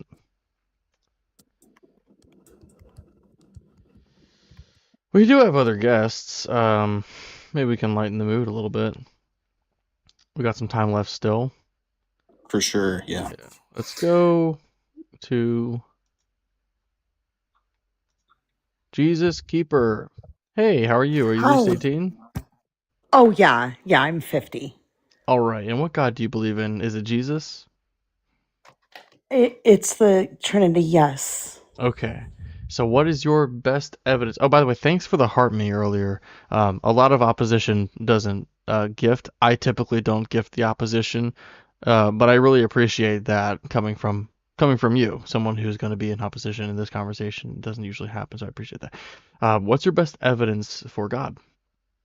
Okay, I have it right here on my living room floor. I could read it to you. This is how big it is, Okay, if you hang can on. see my hands.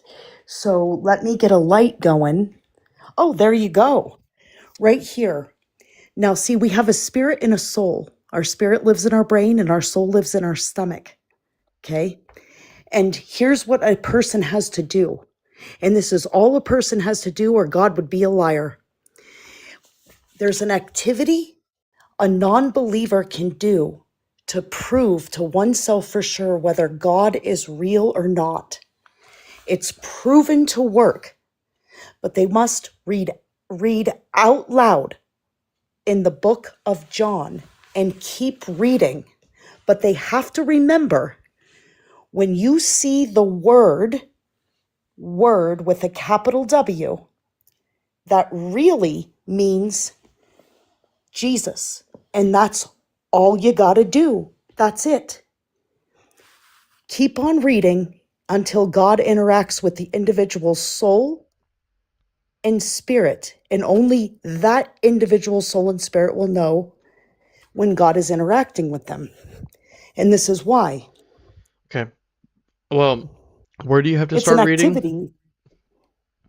If you were willing to do it, you Do you can have to prove it to start? one. Do you have to start reading in John, or is there a specific chapter? You do have to read in John for the specific activity that I'm claiming and that God claims. And this is why. Because in Romans 10:17, God says, so faith comes from hearing, and hearing through the word of Christ. So you are not going to get faith. A person doesn't get faith in their individual soul. God doesn't interact with them until they hear. So that's why it needs to be out loud. Okay. So if one's willing to do this activity, God will prove to them Okay. it's real, All right. that he's So real. does one have to start reading? I don't remember what it said at the beginning. Is it just starting in John 1, or does it start from a specific chapter? Nope, just go ahead and start in the book of John. Okay. And what was the Yep, thing that we have to remember where it says word? What were we supposed to remember? when you see the word with a capital Double with W, capital W, that's Jesus, right? that Okay. really means So Jesus. I And I that's all do one so has all to right. do. One thing that I would love to do, Jesus Keeper, is put this to the test on stream. The only problem is I don't already have the faith that anything's gonna happen, and I think that would be the demonstration I would be making. Um, but you know what I mean? I think it would just take too long for me to read the entire book of John, and I Well, would love to like put it to the test, okay. on live for everybody to see. I just think that it won't work. I won't see any kind of divine thing happen. That would be as amazing as that would be. I think I would have to read the entire chapter, or not the entire chapter, the entire book of John to finally show you that it doesn't do anything, and I think that would take an exceedingly long amount of time. Okay, someone did ask down below though. They said something about a soul. They asked a question. I thought maybe I could answer that if you don't mind. Oh, well, They since you s- asked, actually, I'm okay with that. Normally when people interact with the chat, they just start interacting with the chat, but since you politely asked, yeah, go for it. I appreciate Okay, your being polite about that. yeah, I'm just trying to scroll back and look what they asked. They asked something about a soul. They said, "Where is the soul in the body?" And so Oh, you we already have said a this, right? It was spirit. like in the stomach, right? Yeah, yeah. Our soul lives in our stomach. It's in our stomach area, and our spirit is actually li- residing in our brain What's the because difference? that's mind. The difference. Between soul and spirit. Well, I'll give you an example. An animal, they only have a spirit. They don't have a soul. And we have a soul because God breathed the breath of life in us. So every time when we breathe, we're actually saying his true name. If you close your eyes and hear your breath, that actually says God's true name. Mm-hmm. So we have a soul because he breathed in us. So what is actually like it's like A so you've got the difference. spirit, and the animals have spirits, and humans have spirits, but what is the difference between a soul and a spirit? Like, is the soul an additional spirit? What's the differentiating factor between the qualities of a soul and a spirit? It is our being, it's not just our thoughts, it's not just our thought process, it's our soul. It's what our spirit aligns with God's spirit. So because there's spirit, there's Okay. Oh, wait. I think I understand what you're trying to say. Is it that Okay. the spirit is that which makes a living thing alive through God, and you're saying the soul is what gives us individual personhood apart from God?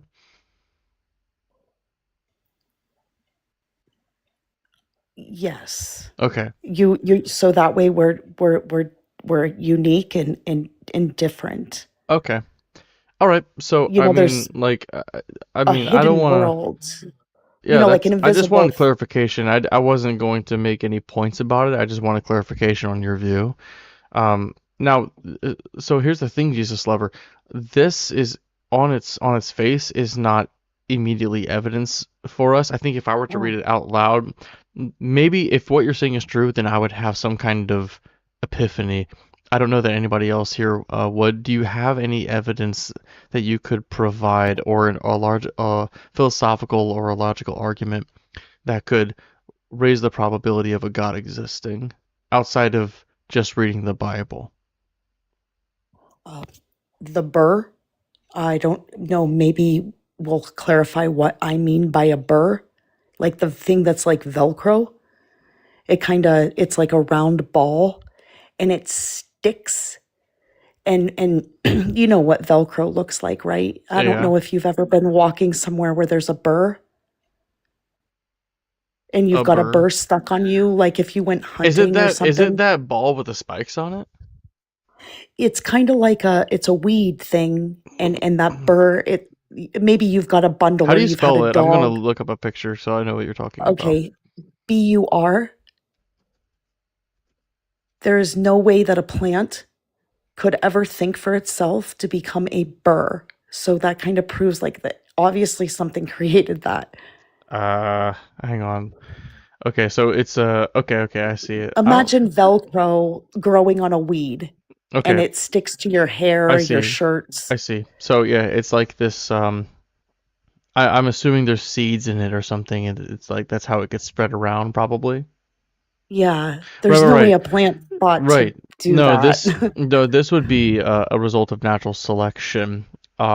This is just a way that evolutionarily was beneficial for the plant for it to propagate and spread, and the ancestors of this plant that did not do this had either less success at reproducing or had more success by a different mode of evolution.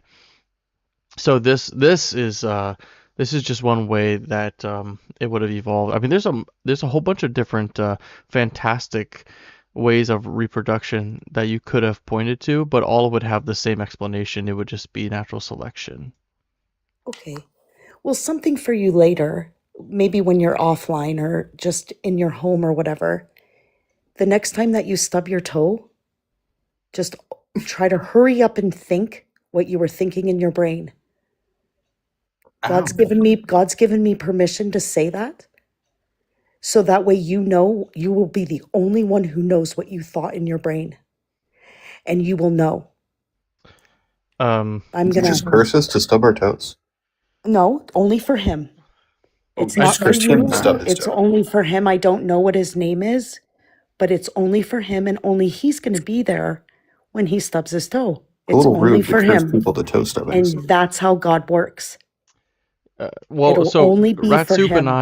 Rat and I don't believe in God, so we won't really be able to sincerely have this consideration you're asking us to have. You will be able Um, to know what you thought in your brain, though. You oh, of have course. that I mean, yeah, like that's ability, where we reside. right? Yeah, And I'm yeah. trusting that God will work with you at that moment. It's Okay. not up to you. I'm trusting God will work with you. Do And his you, toe. yeah, do you When he have stubs his toe, yes. anything other than the Bible and a burr to And the provide? toe. And the toe. Your own brain, when that happens, whatever you're going to think in your head, God's going to prove it to you that he exists. All right, the next time I stub my toe, Uh-huh. I will try this exercise and I Immediately will, think about it. okay, Be like, what was I thinking in my head? I Try to, will, I will at some point, I don't know when, but I will at some point read the book of John all out loud. please, Just to see what please. happens, because I do want to pursue truth, and if you're telling me that this is definitely somehow going to do it, I'll give it a shot. I mean, I've been meaning to read the Gospels You're again, the only, so thank you. Thank you so much. And so could you screenshot who I am in case when you do that activity, that maybe if you want to reach out to me, you might uh, want to. Jesus is I'm not keeper. sure. Yeah, I've got some albums published out there and stuff, and yeah, screenshot me. Yeah, And you never yeah. know, you might be like, hey, something did happen. You never know, right? Never know. Yeah, Jesus keeper. All right. Well, thank you for coming up. I'm gonna bring up the Okay. next guest. Thank you for that. All right, thank you. Interesting. You know, I'm I actually did want to. rereading the Bible right now. Yeah, I did want to like put that to the test. If it was like a chapter or like a verse, I definitely would have pulled out the Bible and read it. I just don't want to subject the audience to listening to me read an entire book of the Bible. You know what I mean? That would have been You great. know, I was going to say, I didn't want to say it because I'm not sure I can specifically be confident in it, but I feel like I've read out loud at least several chapters of John for one reason or another. Probably. I think I probably have too. And I'm kind of curious about why John specifically. Maybe because it begins with "in the beginning there was the Word, and the It's Word was got with God." All that, that. and it's got John 3:16, which is like the Oh, good poster point. child Yeah. Bible verse. You know what I mean? So John is Yeah. like huge time as far as the Gospels go. It's like the most fantastical too. I think it has the most like miracles in it, the most magic in it. And I think isn't John supposed to be the guy who wrote Revelation? Well, I don't think Or is it even in different Christian John? tradition. I think that's John of Patmos wrote Patmos. Revelation, That's the and I don't think I'm that's. guilty of the Christian misconception there. That's my old Baptist brain working at full force. Well, I don't think even Christian tradition holds that. I think Christian tradition kind of has it two ways too. Well, But Baptists both don't care like about tradition. Fair, yeah. But like John of Patmos, I don't think John is there's John. great There's only historical one evidence of John. him What are you talking either. about? Yeah, All right, we've got yeah. We got Ghost Girl in the comments yelling about it too. Beyond Mathematics. So I'm hopeful about this, but when somebody has a name like Beyond Mathematics, it makes me worried you might be really semantically inclined in your arguments, potentially. Maybe a Platonist of sorts, but we'll find out. Are you at least 18? Yes. All right, and what God do you believe in? The Christian. Okay, so what is your best evidence for God? Well, it's a lot of evidence out there, but one line of thinking is that a simple modus ponens argument. If rationally minded people pray and talk to God, then God exists. Rationally minded people pray and talk to God, therefore God exists. Why would so many rationally minded human beings interact with something that doesn't exist? Over Sure. 40 million African Americans, only 1% are atheists, Okay. believe in God or a higher power. Why would so many people? I just saw a heart surgeon Well, say I he want prays to. and talks. I want to engage with your syllogism. So your first premise was that if rationally minded people pray to God, then God exists. Pray and talk to God, yes. Pray and talk to God. So what is the supporting argument for that?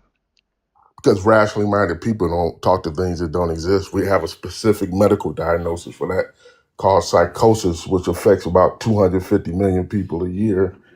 And the direct quote for psychosis is, people who talk to things that do not exist, hallucinations or delusions, are often treated with antipsychotic medications. Antipsychotic medications can reduce or relieve symptoms of psychosis, such as delusions, false beliefs, and hallucinations. Right. Well, you have I don't think that people are always hallucinating when they do this. I think that there's a lot of faith involved. I think that the rationally minded people who are doing this have a dissonance in what they are. I don't think that it's their rationality that's getting them there. I think that it's more, it could be a number of different reasons. One could be a cope with their mortality, a need for purpose. It could be a tradition that they just have always followed, and they could be a critical thinker in all fields except for this one thing. I know plenty of people who I think are million times smarter than me, but then when it comes to their God belief, it doesn't make any logical sense. Now, there are also people... Hang on. There are also plenty of rationally minded people who are rational enough to know that God does not exist. How do you account for them? Well, I count those people people that are atheists. It's such a small percentage of them. I count those as people that just the outlier. Like the Bible said, they're just suppressing the knowledge of God. Like 1% of African Americans are atheists. That means over 40 million African Americans believe in God or a higher power. That's around in there. So, and the fact we're not is appealing to the majority, though, right? We're not doing the ad populum. I'm using a data set though of people, of rationally minded human beings talking to God, praying to God, interacting with God. If I can, though, if you were to do this, let me make this one point, though. I think you've made. Okay. No, I was answering him. Let me just make this one point. You said it's not a rational reason to believe. Well, it was a guy who was in jail for put in solitary confinement for stabbing people.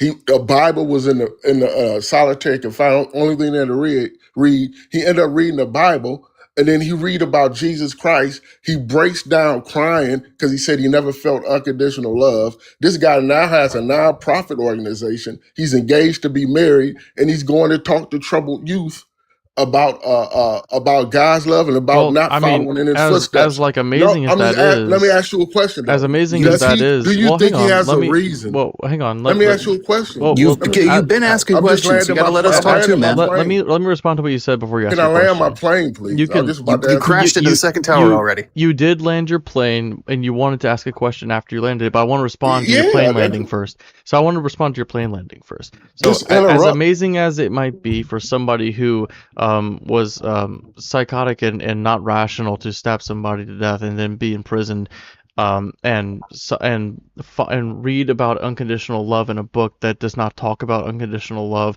I think that's very irrational. I'm not surprised that he came to the irrational conclusion that God exists and that God gives you unconditional love from reading the Bible. I mean, maybe you could get that from somewhere else, but you wouldn't find that from the Bible. The What you're Bible is saying the though is epitome not. of conditional love. You have to submit to God. You have to be on His team, or else. There is a huge condition there. What So you're saying. I'm not impressed by it. I think it's Let, definitely interesting, but there's also plenty of people let, who have let me had just ask you a similar simple question though. experiences and opposing experiences If I where can get a word in they have edgewise had, there. well, because I haven't finished speaking yet. So this is how Yeah, conversations work. I'm going to I, finish I my knew this was I gonna let happen you when I land your come up. plane. You As wanted to soon start as I ask a hit you guys with a question. little logic, I knew No, this was gonna you're happen. not letting me finish. You're wanting to interject, and I was polite and I let you land your plane. You wanted to ask a No, question, you but I didn't. wanted to You respond to what you interrupted me said. before I was finished, No, I didn't. I waited as for you to usual. finish your statement. And you know how, Rat Soup, how much do I just like sit here silently while people go on tangents? Too much, right? Yeah, long time sometimes. Way too much. You wanted to ask a question after you landed your plane. I wanted to respond to you landing your plane before you asked a question, right? Because if you ask a question, then I would, to engage with what you're Brother. saying, I would have to answer that question without even responding to the statement that you made. So I wanted to respond to the statement that you made. This is how cordial conversations work, mathematics. So, Well, can I ask my question here? fair enough, because I Uh, don't remember where I was even going at this point. So just ask your question. yeah, it's plain and simple. You said it's not a rational reason. What's the if a guy is in jail and he's changing from having hate in his heart to talking about God's love and talking to people? And do you think it's a good thing that he's talking to kids who are troubled youth so they won't go to jail like him? Do you think that's a good thing? Or would you rather him not believe in God? Are you so at enmity with God that you would rather him be out here stabbing people than believing in God? Is Well, that of what you're course telling me? not. I would rather him believe with God than stab people. Say it. Belief in God was a good thing in See, this the issue is instance. that's a false Hold on. dichotomy. Say it. Belief in God was a very good thing in this instance. And it's the only rational proposition that he could come up with is to say that God exists, that Jesus exists. Beyond He's not going to go mathematics. through this experience. Not the only rational He's not going to go through Beyond this mathematics. experience. Yeah, Let me all right. finish. You're taking. All He's right. not going to go through this experience and say, well, I read the Bible, something in me changed, but you know what? I'm not going to believe in God. I'm not going to Yeah, believe in I That's think the irrational proposition. I think that irrational people will read the Bible and change. Now, I don't think that it's better for him to be out there stabbing people than helping children, right? But We'll say belief in God. We'll say the words. what you're Belief in talking God in about, that instance what was you're a good talking thing. about, what Was you're belief talking in about, God a good thing? Yes or no? in this instance, if it's the only thing preventing him from stabbing people, yeah, it's a good thing, but Yes. it doesn't make it true. Amen. Amen. It doesn't make it true. Amen. Did you hear what I said? It does not make it true. I think Of some course. people are irrational sociopaths who cannot be stopped. But if a belief in God can stop that type of person in that Amen. instance, it is a good thing. And I think It's a that good person thing. should Amen. believe in delusion so that we are safe, because they are Amen. delusional It's a enough to good believe in thing. a lie to stop them from harming Well, everyone hold else up. But you got doctors, you got lawyers, you got accountants, you who don't got believe in God. teachers, Yes. you got a brain surgeon who said he prays and talks to God You before talking every about Ben surgery. Carson? And you have He those who prays and are talks all to of those God before professions every who don't. surgery. And you The have a vast teacher. majority, Now, I'm the asking vast you why. majority, I'm asking beyond you, mathematics, man, the vast majority of cosmologists and physicists don't believe in God. Some of them many people do. do. That's a lie. They believe in different sorts of God. You go back to Erwin Schrodinger. He said, I do not meet God in space and time. You know who Erwin Schrodinger is? When did Yes, he I'm die? familiar with Schrodinger. I can go over, but 65% of Nobel Peace Prize winners in science and math, physics, biology were Christian. Living ones or dead ones? 65%. So at the end of the day, Right. you What's the have modern science scientific because you consensus have on that, though? modern science because of these Christian people who thought the universe had intelligibility because it was created by God, and they, like Kepler, who looked at planetary motions and said, "Well, God must be behind it, so these motions can't be What was his chaotic." argument So for God? Kepler's laws of planetary What was motion Kepler's argument for God? was that God exists. No, what was his like that's a reasoning for proposition. it? That's a proposition. What was his argument for God existing? Because we should engage with the argument, not somebody who's really smart in one field but also has an irrational belief in God. He's engaged. He came to the conclusion God exists because the universe has, like as Einstein said, the most incomprehensible thing about the universe is that it's so comprehensible. Intelligibility. The Bible tells us that the word of God in Hebrews 11:3 framed the worlds and gave the universe intelligibility. So things that are seen are made by things that do not appear. So intelligibility, when we see things like the low entropy of the universe, or the fine structure constant, or the cosmological constant, when we see all of this fine tuning, we understand it comes from the word of God, the logic, mind, reason of God, framing the universe. We don't think it comes from mindless, parallel universes, or a bunch of living in a spider verse. You atheist scientists got people living in the spider verse, thinking that there's 100 billion copies of me out there. Not all of them. Not all of us hold to a multiverse. That's how illogical you are. I don't hold to a multiverse. I think it's possible, but I don't. Yeah, I mean, that's how. But that's how a lot. In order to explain, beyond mathematics, you are finding brilliant people who believe in God and using them as evidence of God. But there are also brilliant people who don't believe in God. So I mean, but you wouldn't say that's evidence that there's no God. I don't think that your argument holds. Right. Now you have spoken about the cosmological constant and all of these things, and the fine tuning. But what do you think the fine tuning is actually for? Do you think it's for life, or do you think it's for another thing? I think it's to create the universe. It's give us a place to exist in, and it could be other reasons that we fully don't understand. So it's for us. It was created for us to exist, and that's just not me saying it. That's scientists saying it. Paul Davies, physicist. It seems as though the you want to hear the evidence? The universe. It seems as though beyond mathematics that the universe in all of its vastness is not all entirely necessary for just us to exist. We occupy an infinitesimally small amount of space-time here on Earth, and we don't even inhabit the entire planet. It's not necessary that the universe in all of its vastness must exist for us to exist. Oh yeah, for us, of course it is. Do you know? For instance, this was Roger Penrose said. Roger Penrose said, "The odds against the initial low entropy state of the universe are 1 in 10 to the power of 10 to 123.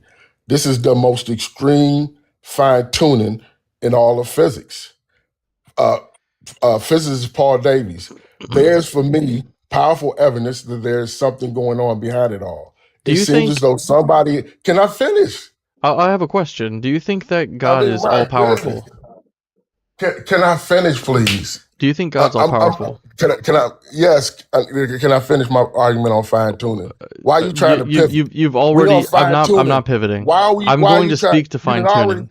I'm going to speak to fine tuning. I've heard the fine tuning, and you're repeating yourself. Why are you constantly trying to pivot? I'm not pivoting. I'm speaking to fine tuning. I'm speaking to fine tuning beyond mathematics. Okay, beyond mathematics, I'm speaking to fine tuning. Your point has been made. Your point's already been made. No, it hasn't. Yes, it has. You just interrupted. Can I finish? No, you're just giving additional reasons to why fine tuning. Let me finish. You're giving additional reasons as to fine tuning. Why fine tuning? I know you don't want to hear it because it makes beyond too mathematics. much sense. I'm gonna need you to actually engage, man. It makes too much sense. I know you don't want to engage. I really need you to engage. You've been talking far more than either of us. Explain the low entropy of the universe, how it came about naturally. Tell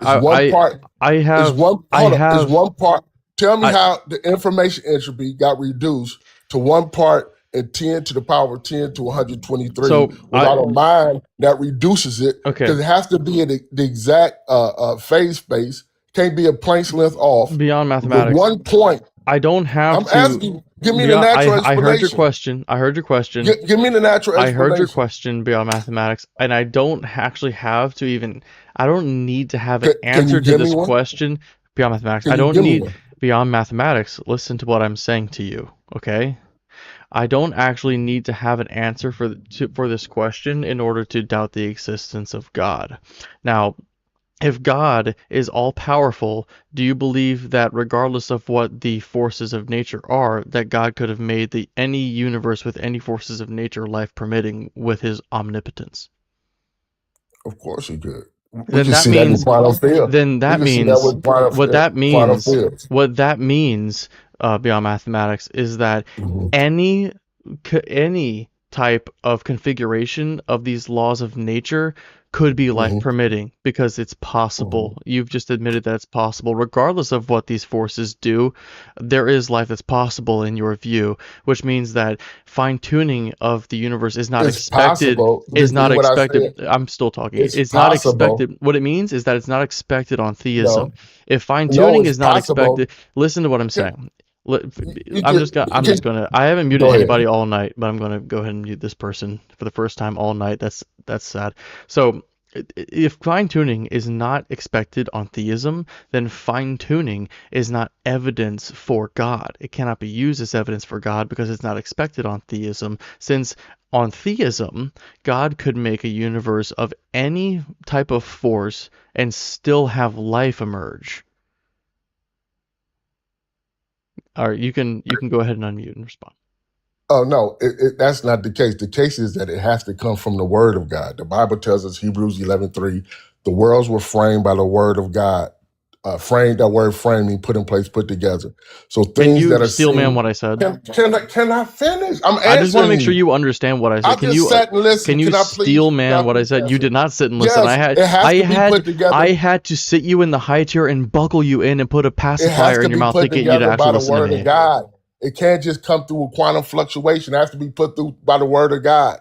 It I has Why? to know be you put through believe How? by a that. mind because it's so fine tuned. You got to explain how a fluctuation fluctuated 1 part in 10 to the power of 10 to 123. You have to explain how it fine tuned something so fine tuned. And the Bible explains this in You Hebrews explained why all 11:3. that wasn't relevant and you didn't In listen. Hebrews 11:3, the Bible says the worlds were framed by the Word of God.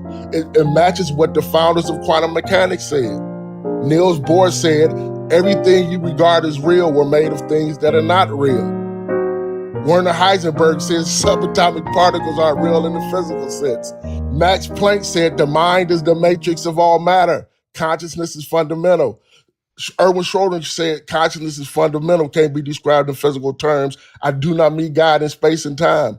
These people match what the Bible says about the universe. You are trying to say that a quantum fluctuation somehow uh, reduced phase space to this low entropy space, reduced all this information entropy where you had all these higher entropy states to the one lowest entropy state needed to have a second law of thermodynamics in a When universe did like I ours. ever make any cosmological Roger claims? Penrose said in his book, it would be like trying to When did hit I Paying make attention anymore. any cosmological claims? Roger Penrose said, but I'm trying to educate you. Listen for a minute. Oh my I'm Reading god. trying off to a educate you. spreadsheet. I've listened for far too long. I'm trying to educate you a little. Oh my god. I'm trying to. Well, look, I gotta go. You already agreed Thank that God. it's Do you better. It's promise? better. It's better for that person to believe in God. Most rationally minded people believe in God. Point blank. It's only So I it's want to only talk a about that. handful of Like that was atheists like your out there. first point, and I never got a chance to say anything about It's that. I only a really wanted handful of to. atheists out So there. like There's more if you were to flat go earthers back than to like the year atheists. 1 AD when most rational people were like Roman and then they all believed in the Roman gods, does that mean the Roman gods are true at the time? And then when Islam overtakes Christianity in about 2030, something like that, is that going to mean Islam is true then from now on? You know, like that whole first argument made no sense.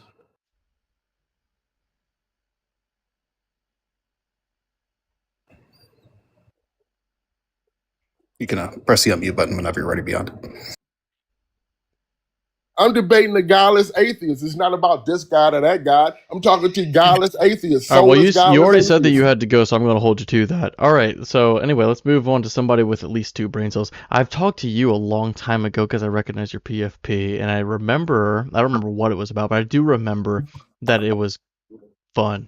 So, Alberto, I know you're at least 18 because I would have asked you that back then. Remind me what God you believe in.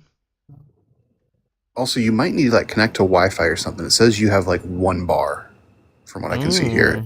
He does have 1 bar. No, I'm good right now. It's not. Okay, it seems better. Sounds fine. It's not All right. lagging. Remind me No, what I God don't you believe believe in in. any God.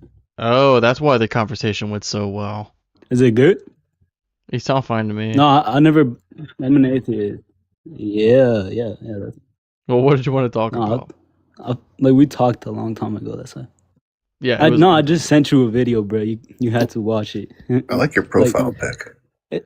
No, it was just right now. Like I just sent a video. It just happened. Like it was like an earthquake, in the Philippines. That's like 7.4.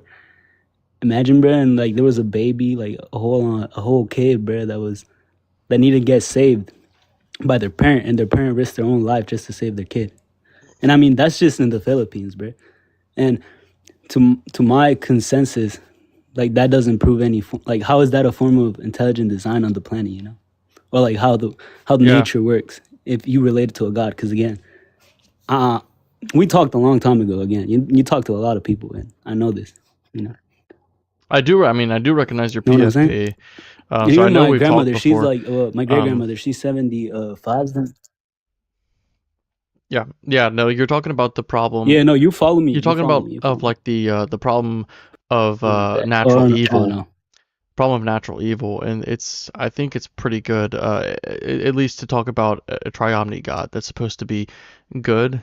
And I think, for the record, I think we can only talk about a triomni God as it pertains to good from our perspective, because it's from God's perspective, it's meaningless. And if it's an objective good, I think that's also meaningless, because we can't define what that actually is. Right, we can't all agree on that. So yeah, if it's something that's all good, it would have to be something that is good from our intuitive perspective. And I think it's pretty airtight as to just demonstrably proving that a triomni God does not exist. A triomni God like this would never allow, let alone cause, earthquakes that consume innocent people just for the hell of it.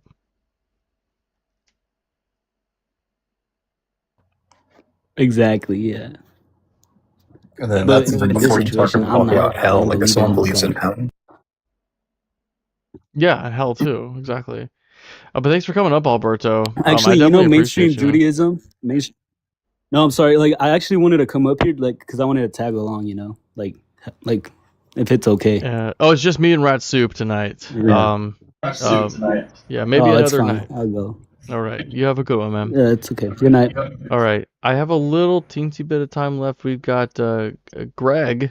Are you at least 18? Me? Yeah, Greg, are you at least 18? I am. And what God do you believe in, Greg? I believe in me.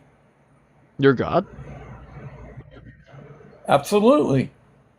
Oh, well, Right are here. you, like, did you create the universe? Talking. Absolutely. How'd you do that?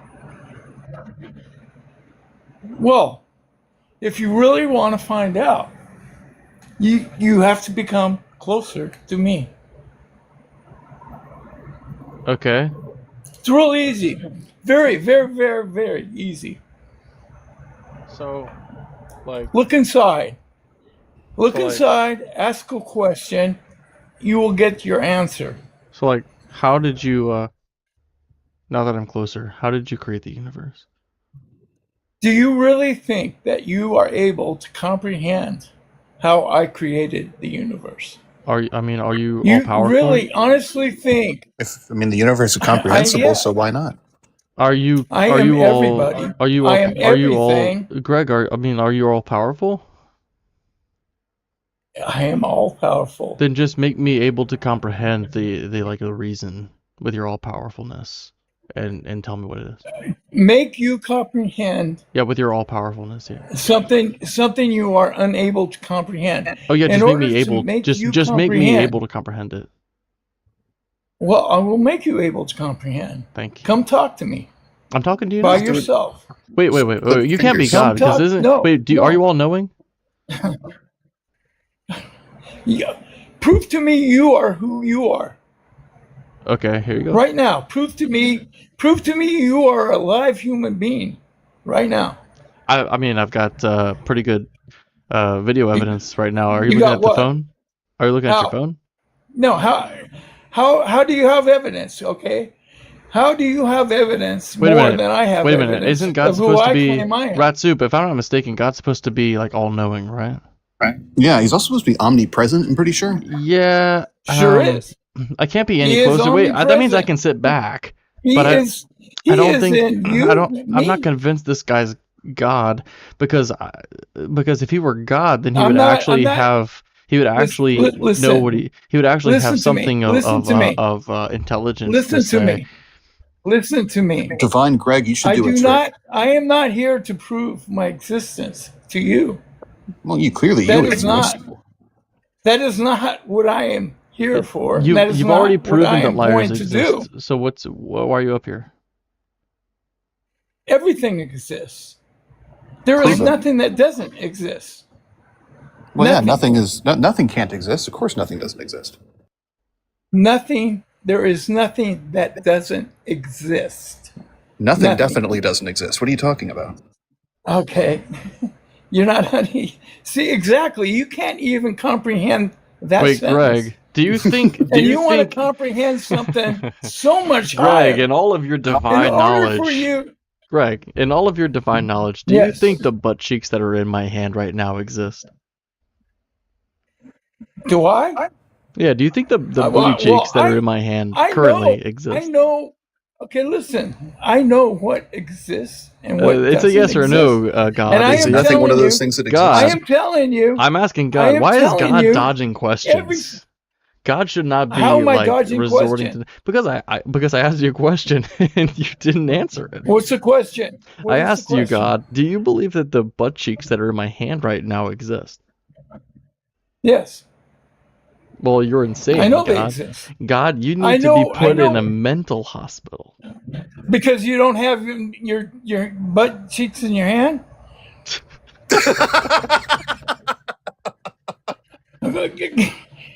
You don't understand. Like I said, your mind does not have the capacity to understand God. All right, yeah, we don't have the capacity to understand you. Wait, shit. You don't. Did your Did your profile pe- picture just It change just live? changed. That's the power of God. It It just is. changed. How do you do that? What changed? You like found like an AI picture made at your PFP, like, or when it wasn't there before? How In did real that happen? time. Well, if you're Oh, real, so then what? drop from the panel right now. Oh shit! Shit, that was pretty good. It's like he knew I was gonna say. He had his finger on the button. Oh my god. All right. Oh fuck. PTBY Hamza. Hey, should I just call you Hey, Hamza? I'm Hamza, man. How are you guys? We're great. Are you at least 18? Yeah, I'm 21. Okay. What god do you believe in, Hamza? Does it make sense? Yeah. What god do you believe in? I believe in Allah subhanahu wa ta'ala. Okay. What's your best evidence for God? What's my best evidence for God? Yep. That's a really good question. And my English not good, so you need to understand that I need to think a little bit, but I have my answer straight away. Of course, yeah. Do you, in science, yeah? Does science disapprove God? It doesn't have anything to do with God. God would be metaphysical, and metaphysics is a branch of philosophy. I will Okay. point out, however, most cosmologists, that is the scientists who study origins of the universe, about 60% believe that there is no direct beginning to time. So That, there is no beginning to the universe in a sense. It's I can think it's you like believe, can you 68%. prove that? Yeah, it's like 68 to 64, depending on there's the Copenhagen survey and then the big mystery study. Yeah, I was Can you talking prove about that? Copenhagen. Prove what? He says that the universe already was here, right? No, he was just saying Yeah. that this is the majority view under cosmologists. Oh, Mhm. okay. And if you want to define this, you should look up. I'm sorry, I think it's the Copenhagen study and the Big Mysteries survey. I think I got that backwards the first time. But if you look up those will talk about the cosmologists and like their polling and what they believe on it. If you wanted the evidence for that specifically. Oh no. I only need proof. Okay. They don't have any proof for the universe, right? Like it if it's already here or it was created. They don't We're have pretty any proof sure of it's that. here.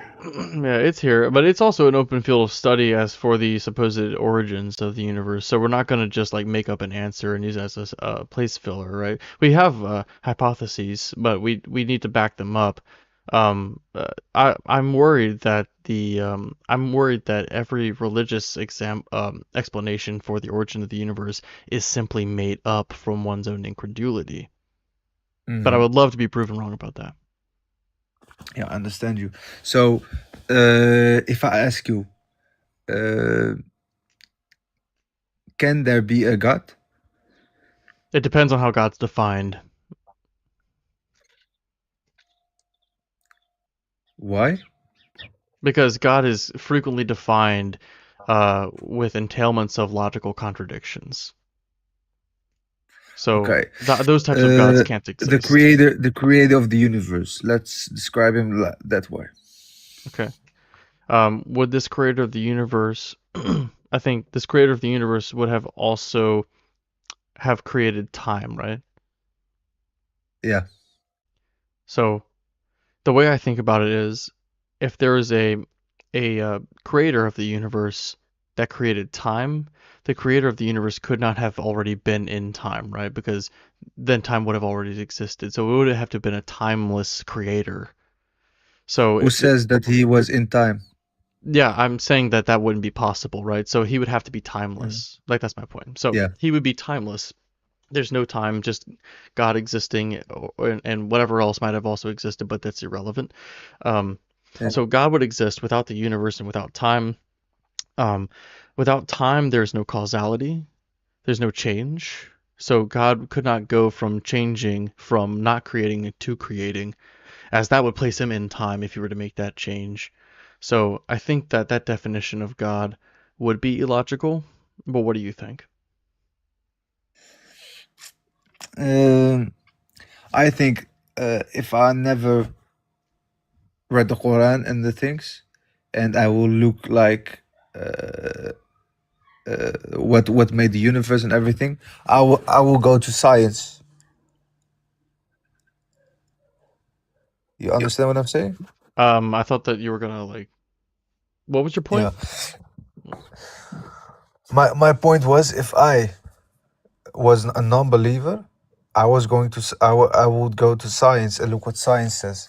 But if science doesn't have an answer of the universe, how it's created and how everything is created, I will go to like religion, and that's why religion is created, and to look which religion does add up and which one doesn't. Well, why would you go to religion to find truth if religion is dogmatic? Because there is no truth, there is no explanation. What? There is no explanation of how the universe, like without the religion, there is no explanation how this Wait, universe do you? All exists. right, a clarifying question. Do you mean when you say there is no explanation? Are you saying there is no explanation, or are you saying we don't know what the explanation is?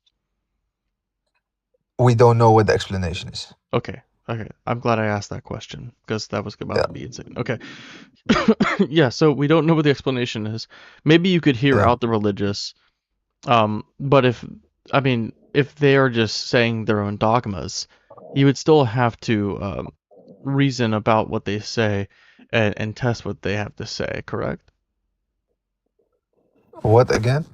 You would have to hold what they say to scrutiny. You have to hold what they say, and then You have to look at it with suspicion. Right. oh yeah, Like yeah, yeah. not Of just take course, their of word course. for it, right? No, no, Yeah. no. You have to look with suspicion. Yeah. Yes. Okay. So Okay. don't. Yeah. Yeah. Okay. So you're looking at religion just because science doesn't have an answer. Granted, I don't know that science really could have an answer as it pertains to God, as because of what I said before. God is a part of metaphysics, which is a part of philosophy, and religion does touch on philosophy. It's you could say it's a subset of philosophy.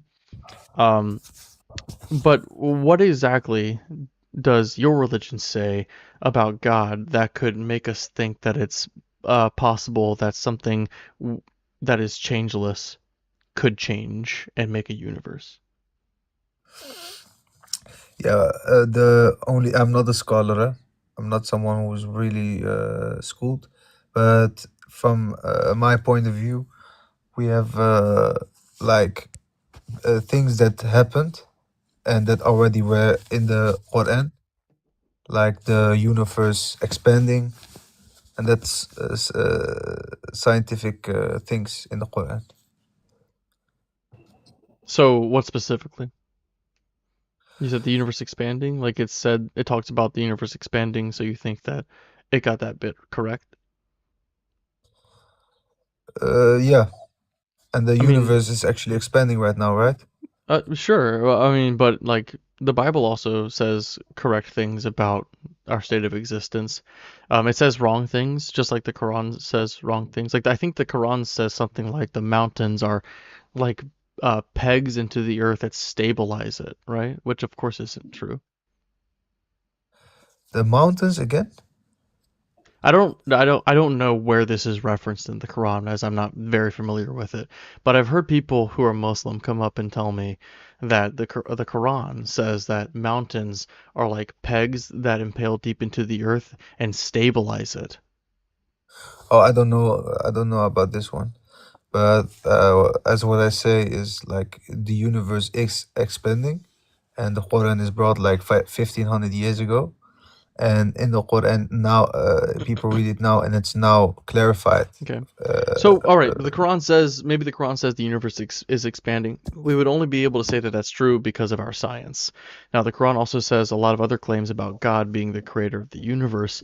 So, science has not confirmed those things. So, how can we verify that that bit is true? Again? We know that the Quran, if it says the universe is expanding, it is correct. But we know Yeah. that it's correct because of our science. Now, the Quran also says that God created the universe. So, how would we verify that part? Maybe in the future. So right, exactly. We don't have a way to verify that part. We're taking the Quran because it says something that's true, and we're fallaciously saying that because it says one thing that's true, or maybe a handful of things that's true, that means that everything in it is true. But I don't think that's a very skeptical way to approach the claim of any religious text or any claim at all. Like if I told you two truths and a lie, one of them is necessarily a lie, though I told you two truths. Yeah, I know what you mean. But if we look logically, yeah, the universe is expanding, and this is 1500 years ago that's written. Something is scientifically proven after a lot of years, decades, and people now see it that it's in the Quran. Isn't that concerning? Well, here's something I've heard, and I am no scholar myself, especially when it comes to the Quran, but Yeah. I've heard this discussion be held between people before, Muslims and ex-Muslims in particular. And Yeah. what I've heard from ex-Muslims is that verse, when it talks about the universe expanding, it's saying something more like Allah has put out the whole world around them. And it was understood at the time to be a reference to the world, the earth. And there's other parts in the Quran where it very specifically mentions like more specific cosmology that does pertain to the world and has like a sun orbiting the earth, things like that. I could be wrong, but even if I'm not, even if I am completely wrong, right? Mhm. Here's the thing. When we look at supernatural explanations, such as, this book containing knowledge from God that we couldn't possibly know, the supernatural stuff, right? When we Yeah. look at anything else in the world, nothing supernatural has ever been the explanation for what has occurred, right? Every time we look into any possibility, it has turned out there has been a natural process behind it. For everything on the world, we've looked at it. There's a natural process behind it. We've looked behind it. So why should we see like this verse say, okay, hey, maybe this verse actually is supernatural, when there are potentially rational explanations? Like, okay, when they wrote it at the time, they understood it as the world, and nowadays this word gets translated into something more like universe, even though it probably didn't mean universe at the time. You know what I mean? Like, which is more likely, that it was genuinely supernatural, or that there has been a language misunderstanding about, say, the word universe, for instance? Mm, that's a difficult question to answer. Like let's say this was a Christian claim, for instance, right? Let's say that someone said, actually, Jesus predicted that, let's say there's going to be there's going to be a World War II. Jesus predicted World War II.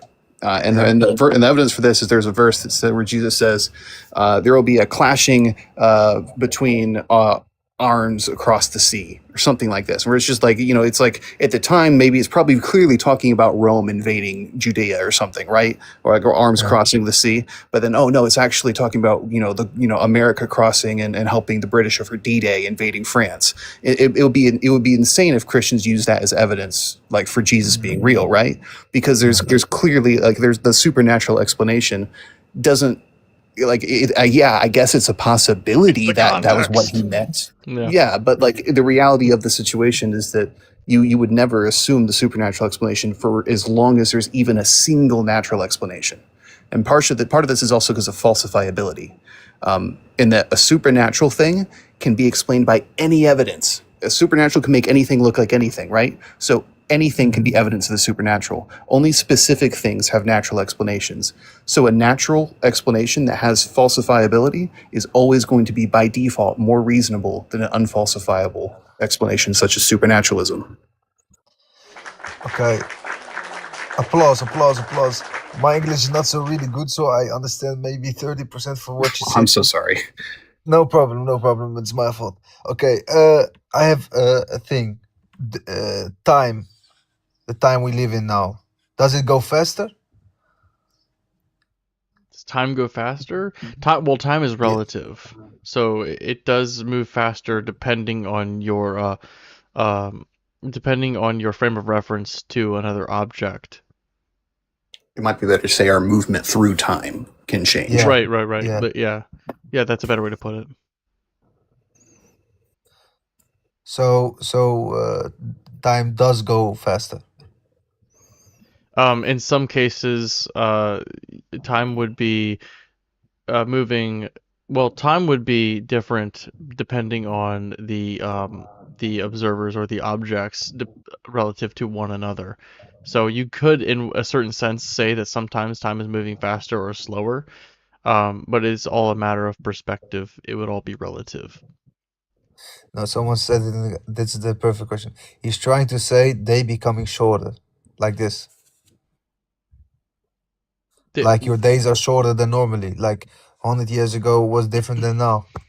Do you mean our perspective because of how long we've lived, and so the percentage of our lives is No, like or scientifically. are you talking about like actually the rotation of the Earth, or or how the Earth revolves around the sun, and how this Yeah, it has changes how something long to a day do. is? It has something to do with that, with the rotation of the world. The time goes faster. Well, because no, that doesn't have that's anything to not do how with that works at time. Yeah, this has to do with like rotational speed. This is like the velocity. This is not having anything to do with the actual passage of time itself. Okay, So, so like, time doesn't in the future. Like if we say 2,000 years later, the time doesn't go much No. faster than it goes No. right now. Time itself, at least I hold to be theory of time. I think Rat Soup does as well. Correct me if I'm wrong. I think that's the majority opinion. I Right. think a theory is really only held to by people who don't have much understanding of physics or philosophy, honestly. Because of general relativity, it seems as though B theory of time, where all moments are actual, would be the the more reasonable stance. And if all movements are actual, then the passage of time is simply something we experience. It's not something that's actually happening.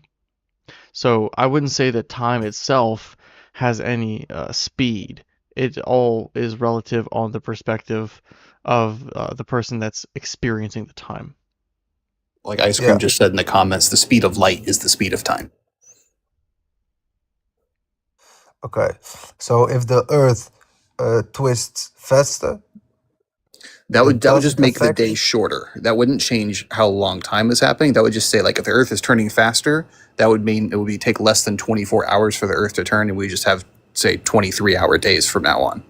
That wouldn't actually change how long an hour is. No, It no. would just Okay, now I understand. that's just one of our measurements of a day. Okay, You know yeah, what I so mean? the time doesn't change, but the feeling of the day is shorter, can change. Well, yeah, because what the way we measure some parts of time is by that rotation and by lunar movement, or I'm sorry, stellar movement. So, like the Earth spinning, a day is just how long it takes the Earth to spin around in a circle. Yeah, like it's a perception. Like imagine you've got like a pit fire that's 20 feet away from you, but you walk 10 feet closer to it. The fire didn't get hotter, but you do feel hotter because it's relative to how far away you are from the fire. So you will have time dilation depending on how close you are to a massive object and how, as well as how close to the speed of light you're traveling. These are a couple of ways that, actually I think it's the two ways where one could experience time dilation relative to a different object. Okay, so a month can eventually will feel like 2 weeks. Well, it won't feel any different. Is the thing is you would just it's not going to feel like life on fast forward or anything like that.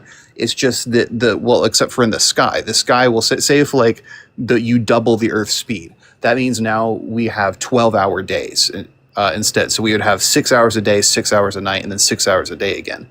So that would be the only difference, assuming time-wise, that would be the only difference that you would see, is that now night would last 6 hours, and then day would last 6 hours, and the night would come back and be 6 hours again.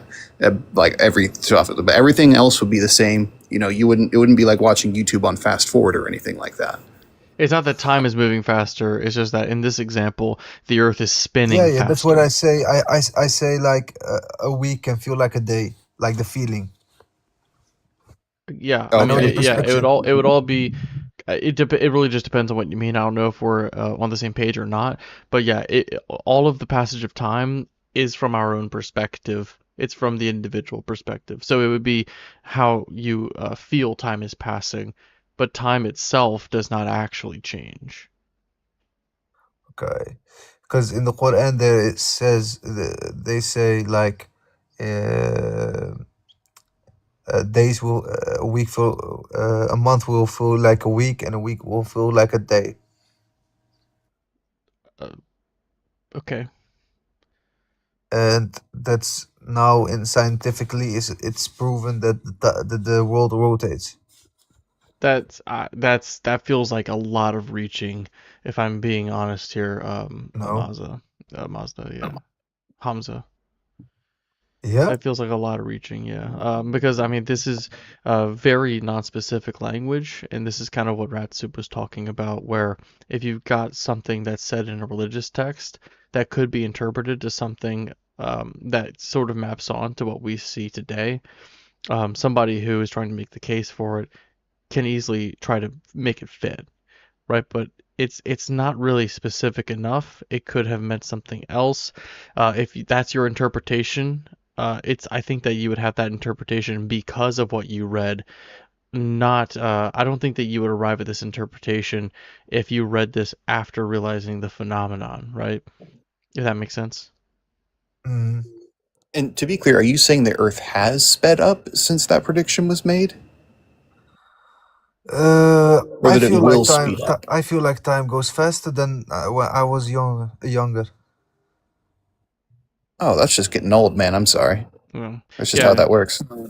Yeah, time is gonna And- feel like it's moving faster the older you get, because the percentage of your life that you've lived is more, right? So like a year to somebody who's 1 year old, it's a lifetime. It feels like a lifetime for a year to pass. But once you've lived something like 50 years, you've got less life ahead of you than you have before you. So a year is 1/50th of your lifetime. So it's like it feels like a shorter amount of time because of how long you've lived, and it's going to pass much faster for someone who is 50 than someone who is 1 or 10 or 15. So you say it's not scientifically proven that time goes faster. No, it's not. Not time, Quite the that the contrary, world actually. rotates faster. Yeah, and we can know that's not true because we have astrological records going back from like Babylonian Empire, Chinese empires, things like this. So we can verify that the stars were where they were supposed to be at certain times. You know what I mean? So we can like base our calendars and coordinate different like ancient histories calendars off of things like this, where people restored astronomical phenomena. Yeah, so like we have good reason to believe that the Earth has been moving at about this speed for a long, long time. Okay. Yeah, but yeah, in the Quran, I'm not a scholar. I just grew up with Islam, and after that, I chose myself to pray and be in Islam because I wrote it. But being not a scholar, it's really difficult to give all the answers I need to answer. But most of the time when I talk to people like you, it's in a logic way, and my logic way is to say like, if I see iPhone 17, yeah, you believe it's designed, right? It has a designer. Right, because we have priors about the iPhone. We already know that people made it, so yeah, we would. Yeah, and it has a purpose, right? Hmm. But not for something like a planet or a rock or like a galaxy. A rock has a purpose too. What's the purpose of a rock? Where it came from? Who's whispering to Yeah, you? ask. What was that? Can you ask your coach in this conversation what hey, what it brother, means this- for a this- rock's purpose to be where it came from? The purpose of a rock is where it came from. What does your coach mean by that? So you say not everything has a purpose. Oh no, I'm asking you, what is the purpose of a rock? Because you made the claim that everything has a purpose. You even said that a rock has a purpose. So I asked, what's the purpose of a rock? Your answer was where it came from, but that's not actually an answer. Okay, give me 1 second. So it's my little brother is just awake, and he's a little bit studying the Quran and everything. He's a bit smarter than me, my little brother. Hey, what's the purpose of a rock? A rock? A rock, in the nature, rocks from the earth, comes from the earth's crust. It's the explanation of a create rock, not the mountains purpose and of a rock. landscapes, provide habitats for plants and animals, Provide habitats for plants and participate in geological processes such uh, as and erosion. participate in geological what? The rocks are the geological processes. So this is a rock. This is erosion. sometimes a rock's function, but not necessarily a rock's purpose. A purpose has to be assigned.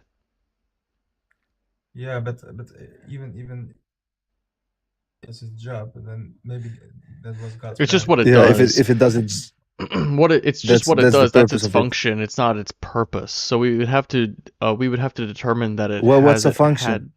a function is just what something does. Yeah, Right. that's a purpose. No, a purpose is intended. Like a hammer's purpose is to hammer things. Look, if I would create something that has a function, Mhm. then I created it because of a purpose, because of Yes. its function. But Yes. you understand me? Because you had, yes, that's true. Like, because you had a purpose in mind when you created the thing, it has a purpose because you've assigned it. You have assigned it a purpose as its Yeah. creator. When But I things create that have like function, we don't know if they have purpose unless we know that they were created with a purpose in mind. yeah, I know, but like because for example my iPhone 17 it has a function, right? Yeah, and it has a purpose too. Because of it has a function, it also has a purpose. You understand? No, not because it you has a understand? function. Oh, Lena. No, because what do you think is the difference between a function and a purpose? Okay, he said I'm done with him. He's not talking to you anymore. Okay. Yeah, there's a difference. What do you So, think is the but difference? but but I he said the difference at least twice now, but what did I say was the difference between a function and a purpose? he said an iPhone 17 has a all iPhones have a function, right? Yes. So it has a purpose. He said. They also have a purpose, but it's not because they have a function. So if an iPhone 17 didn't have a function, it could be a purpose. I'm saying that the iPhone 17 has a function, as in it behaves in ways and does things, but it has a purpose because there was a task in mind for it to perform when it was created. So it was given a purpose by an intelligence. It was assigned a purpose deliberately. Now, things can have function without having a purpose assigned to them intentionally. Now, if they don't have a purpose assigned to them intentionally, then they would have function, but they would not have purpose. Yeah, but God knew everything, so He created the stone with a purpose. So if we're saying that something that has a purpose is evidence of God, and you need God in order to show that something has purpose, then this is circular. Yeah, I understand what you say, but let me get my explanation true. Yeah, I say, let's say the iPhone 17 has a purpose. It has a purpose. It has a function.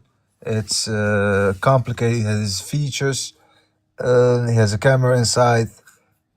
And it's complicated, right? Mm-hmm. And the human body, let's say the eye or the DNA has information in it, scientifically proven, right? Yeah. There's information in. Yeah. And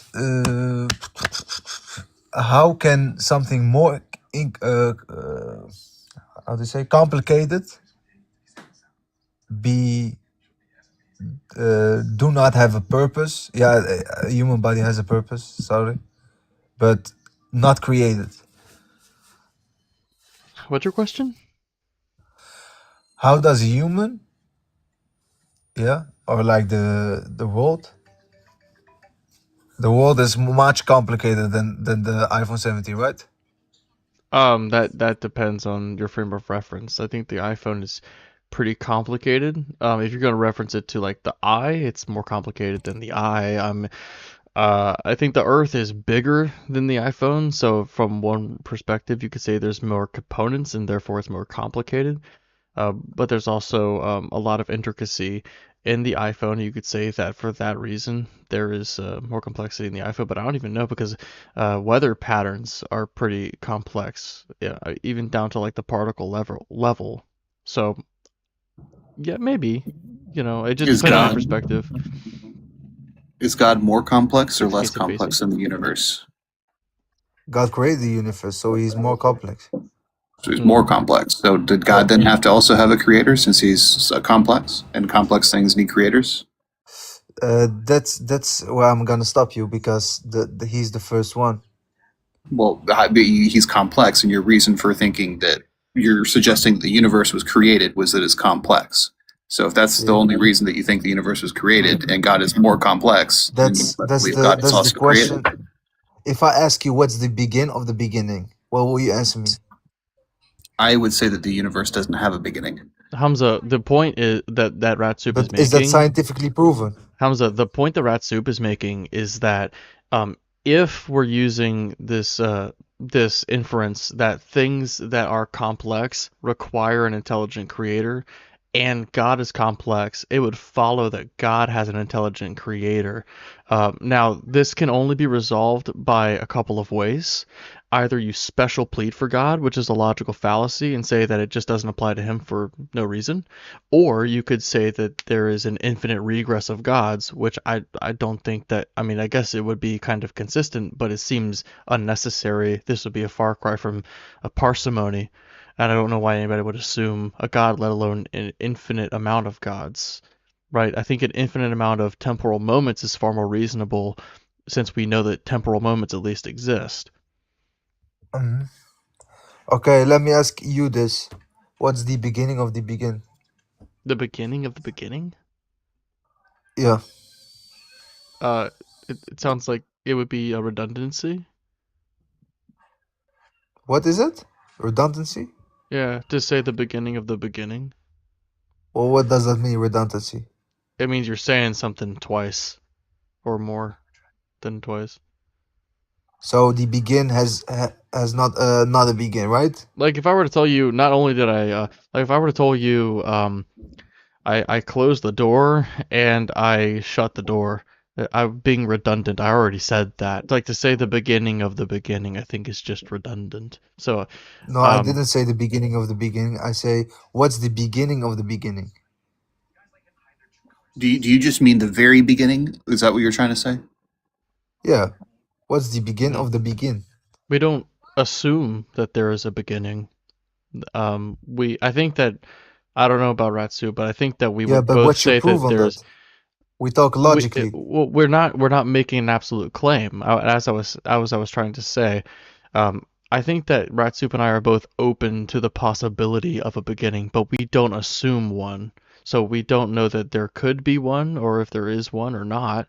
And if there is one, I don't know how we would possibly determine what that is. We certainly wouldn't jump to a conclusion and make up an answer like God did it. I think that's intellectually lazy. Okay, let me ask you this then. What's your best evidence on that there is no God? Well, I provided it earlier. I had a syllogism that I provided, and I asked for you to respond to it. Thank you for reminding me, by the way, because I don't think you ever did. I was saying that if God's timeless, then God cannot change. If God cannot change and he created the universe, he couldn't have, because there would have been a moment where God does not exist, or where the universe does not exist and God does, and he would have had to make a change to where he's not creating to he is creating. So if he changes, then that places it in time, and that's the issue. But He what? can't change if he's not in time. Okay, but what if God is outside the universe Yeah, and then he would he be outside created of it all? time. Right, then he would be outside of time and he could not change. He could not go from a state of not creating to creating because he's outside of change, which would mean he's outside of time. So what's the meaning of God then? You're the one who believes in God, you told me. No, We but would say he's God is a fictional creation created by men. he's all knowing. He can do everything. Except Like that, so if he can do everything, but he's also outside of time, then he can do everything and he can do absolutely nothing because he can't change. So if he's at a state where he has all the power to do nothing, and you call that omnipotence, then I'm sure. But otherwise, it's just contradictory. Like, something can't be timeless and all powerful. how can it be? Because God can't act on his will if he's outside of time. He would need to But change in he's order to act God, on right? his He will. created it all. So how can he be not above his creation? What I'm saying is that if he's above the creation, in order for him to do anything, he would have to exist in some form of time. Now, you could say that he exists in a meta time or a divine time, but that would still be a subset of time in its entirety. He could operate under a meta time that supersedes ours. And he could have created our time from another framework of time or another level of it, another layer, but he wouldn't have been creator of meta time. So that would have been necessary for God to do anything. Time is the necessary precondition for all creation. And God Okay. would be reliant on it. He cannot act if he's outside of time. He can't be timeless. And if he didn't create time, then he's not an ultimate being. Okay, and that's what you assume. That's what I know. Is that scientifically proven? It's logically valid. Logic goes in hand with science, right? And that's kind of what I was talking about. Remember when I mentioned the Copenhagen study and the Big Mystery Survey? I don't know that. Go ahead. So these are studies talking about the cosmologists' consensus on the origins of the universe. The cosmos, I heard about it, but what was it? So a cosmologist is a type of physicist who studies the origin of the universe, right?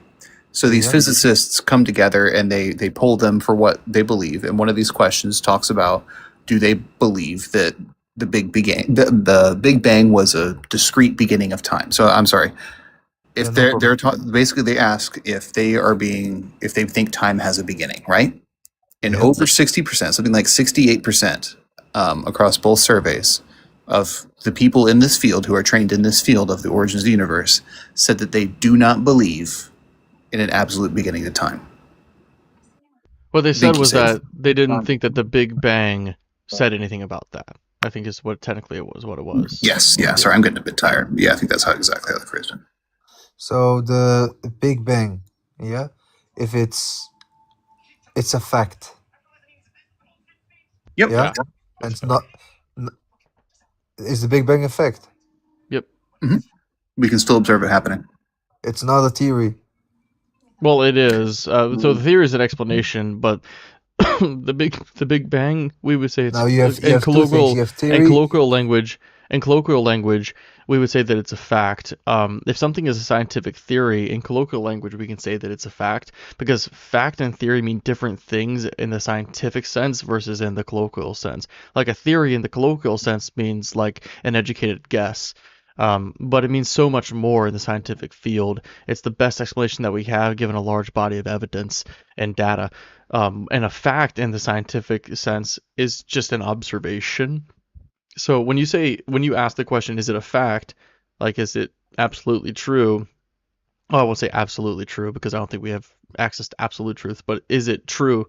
I would say, yeah, it is a fact. It's as much of a fact as germ theory or plate tectonics or gravity or any other well understood phenomena of the universe.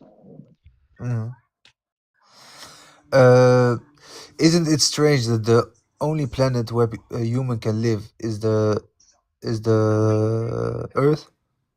Yeah, it is pretty strange. Why would 99.9999999% of the universe be hostile to all life? Yeah. It almost is like God fine-tuned the universe to prevent life from coming into existence and snuff out the life that managed to squeak through the cracks. He's even got a failsafe, like if we somehow do squeak through, well, that's fine. The sun will just envelop the earth, and then boom, no more life. It seems like he's got the no life thing pretty down. It's almost perfect. Yeah. So if he snaps his hands, the world can. Everybody dies, right?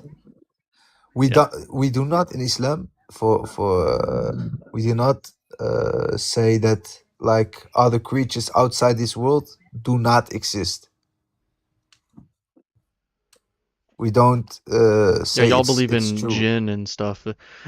Hey, I want to cut this short, but I think I'm Yeah. like over an hour over at this point. And Yeah. we're kind of changing subjects, so I think it's a good time to call it. But hey, you've been really fun to talk to. We bounced around a bunch of different topics. It wasn't very like linear, for the most part. But I think that we had a good conversation. I enjoyed talking to you. You're welcome to come back. Yeah, you're welcome to come back tomorrow, or anytime Monday through Thursday. I try to be consistent in streaming around the same time late at night. So yeah, you're welcome back anytime. Thank you, brother. Okay, I see you guys. Yeah. See you. Have a good one. All right, guys. Thank you so much for being here. I'm gonna before I do this, make sure you follow my backup account. I'm gonna use it to scout around for someone for us to raid. Follow my backup account. I'm gonna play some shit here. Here we go. Yeah, so I've been Libs the Absurdist, and this is my friend here, Rat Soup. Make sure you're also giving Rat Soup a follow. If you want to help support the stream, if you haven't sent a heart me yet, even though the stream's ending, it still helps for future streams to have more people who are a part of my fan club. So if you haven't sent me a heart me, it does have like consecutive benefit.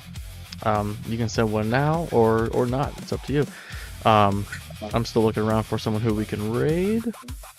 But as I said to the guest, I go live Monday through Thursday. At least that's what I try to do. tomorrow I should be joined by Ogar. If you're a fan of Ogar, he's very consistent. He's like 5 days a week, and he's really logical, really smart. So if you wanna see him on, you can check him out tomorrow on his live, as well as on my live, most likely after that. I have a Discord server if you want to shoot me some messages or engage with, like, if you want to engage with some of the people that are in our community here, you can join that. Ratsoup, do you and or Robot Goat have a Discord server? We do, yeah. It's Bionic Barnyard. Bionic Barnyard. Yeah, I don't have a good link on me. I'll have that ready next time, actually. But yeah. All right, cool. Well, does Robot Goat have it pinned? Yeah, if you go to Robot Goat's profile, you'll see it in their link tree if you end up going there. Yeah, you can find it all there. Yeah, there's We're also the communities. Deconstruction Junction Discord as well. Deconstruction Junction. There's so many great communities that you guys could be a part of here. So if you are interested in interacting with Ratsoup some more, you could go to Robot Goat, his partner, and if you'll see the link there. My link's in my bio. Ogar's got one. Deconstruction Junction's a huge hub for people who are deconstructing all this religious shit. Now, I did find someone for us to raid, and it is my boy Yoti. So we're all going to go ahead and raid Yoti. That's Y-O-T-I. I'll see you guys over there, and after that, I'll see you tomorrow evening. Thank y'all for all the support. Thank you for the taps. Thank you for the love. Y'all have a good night.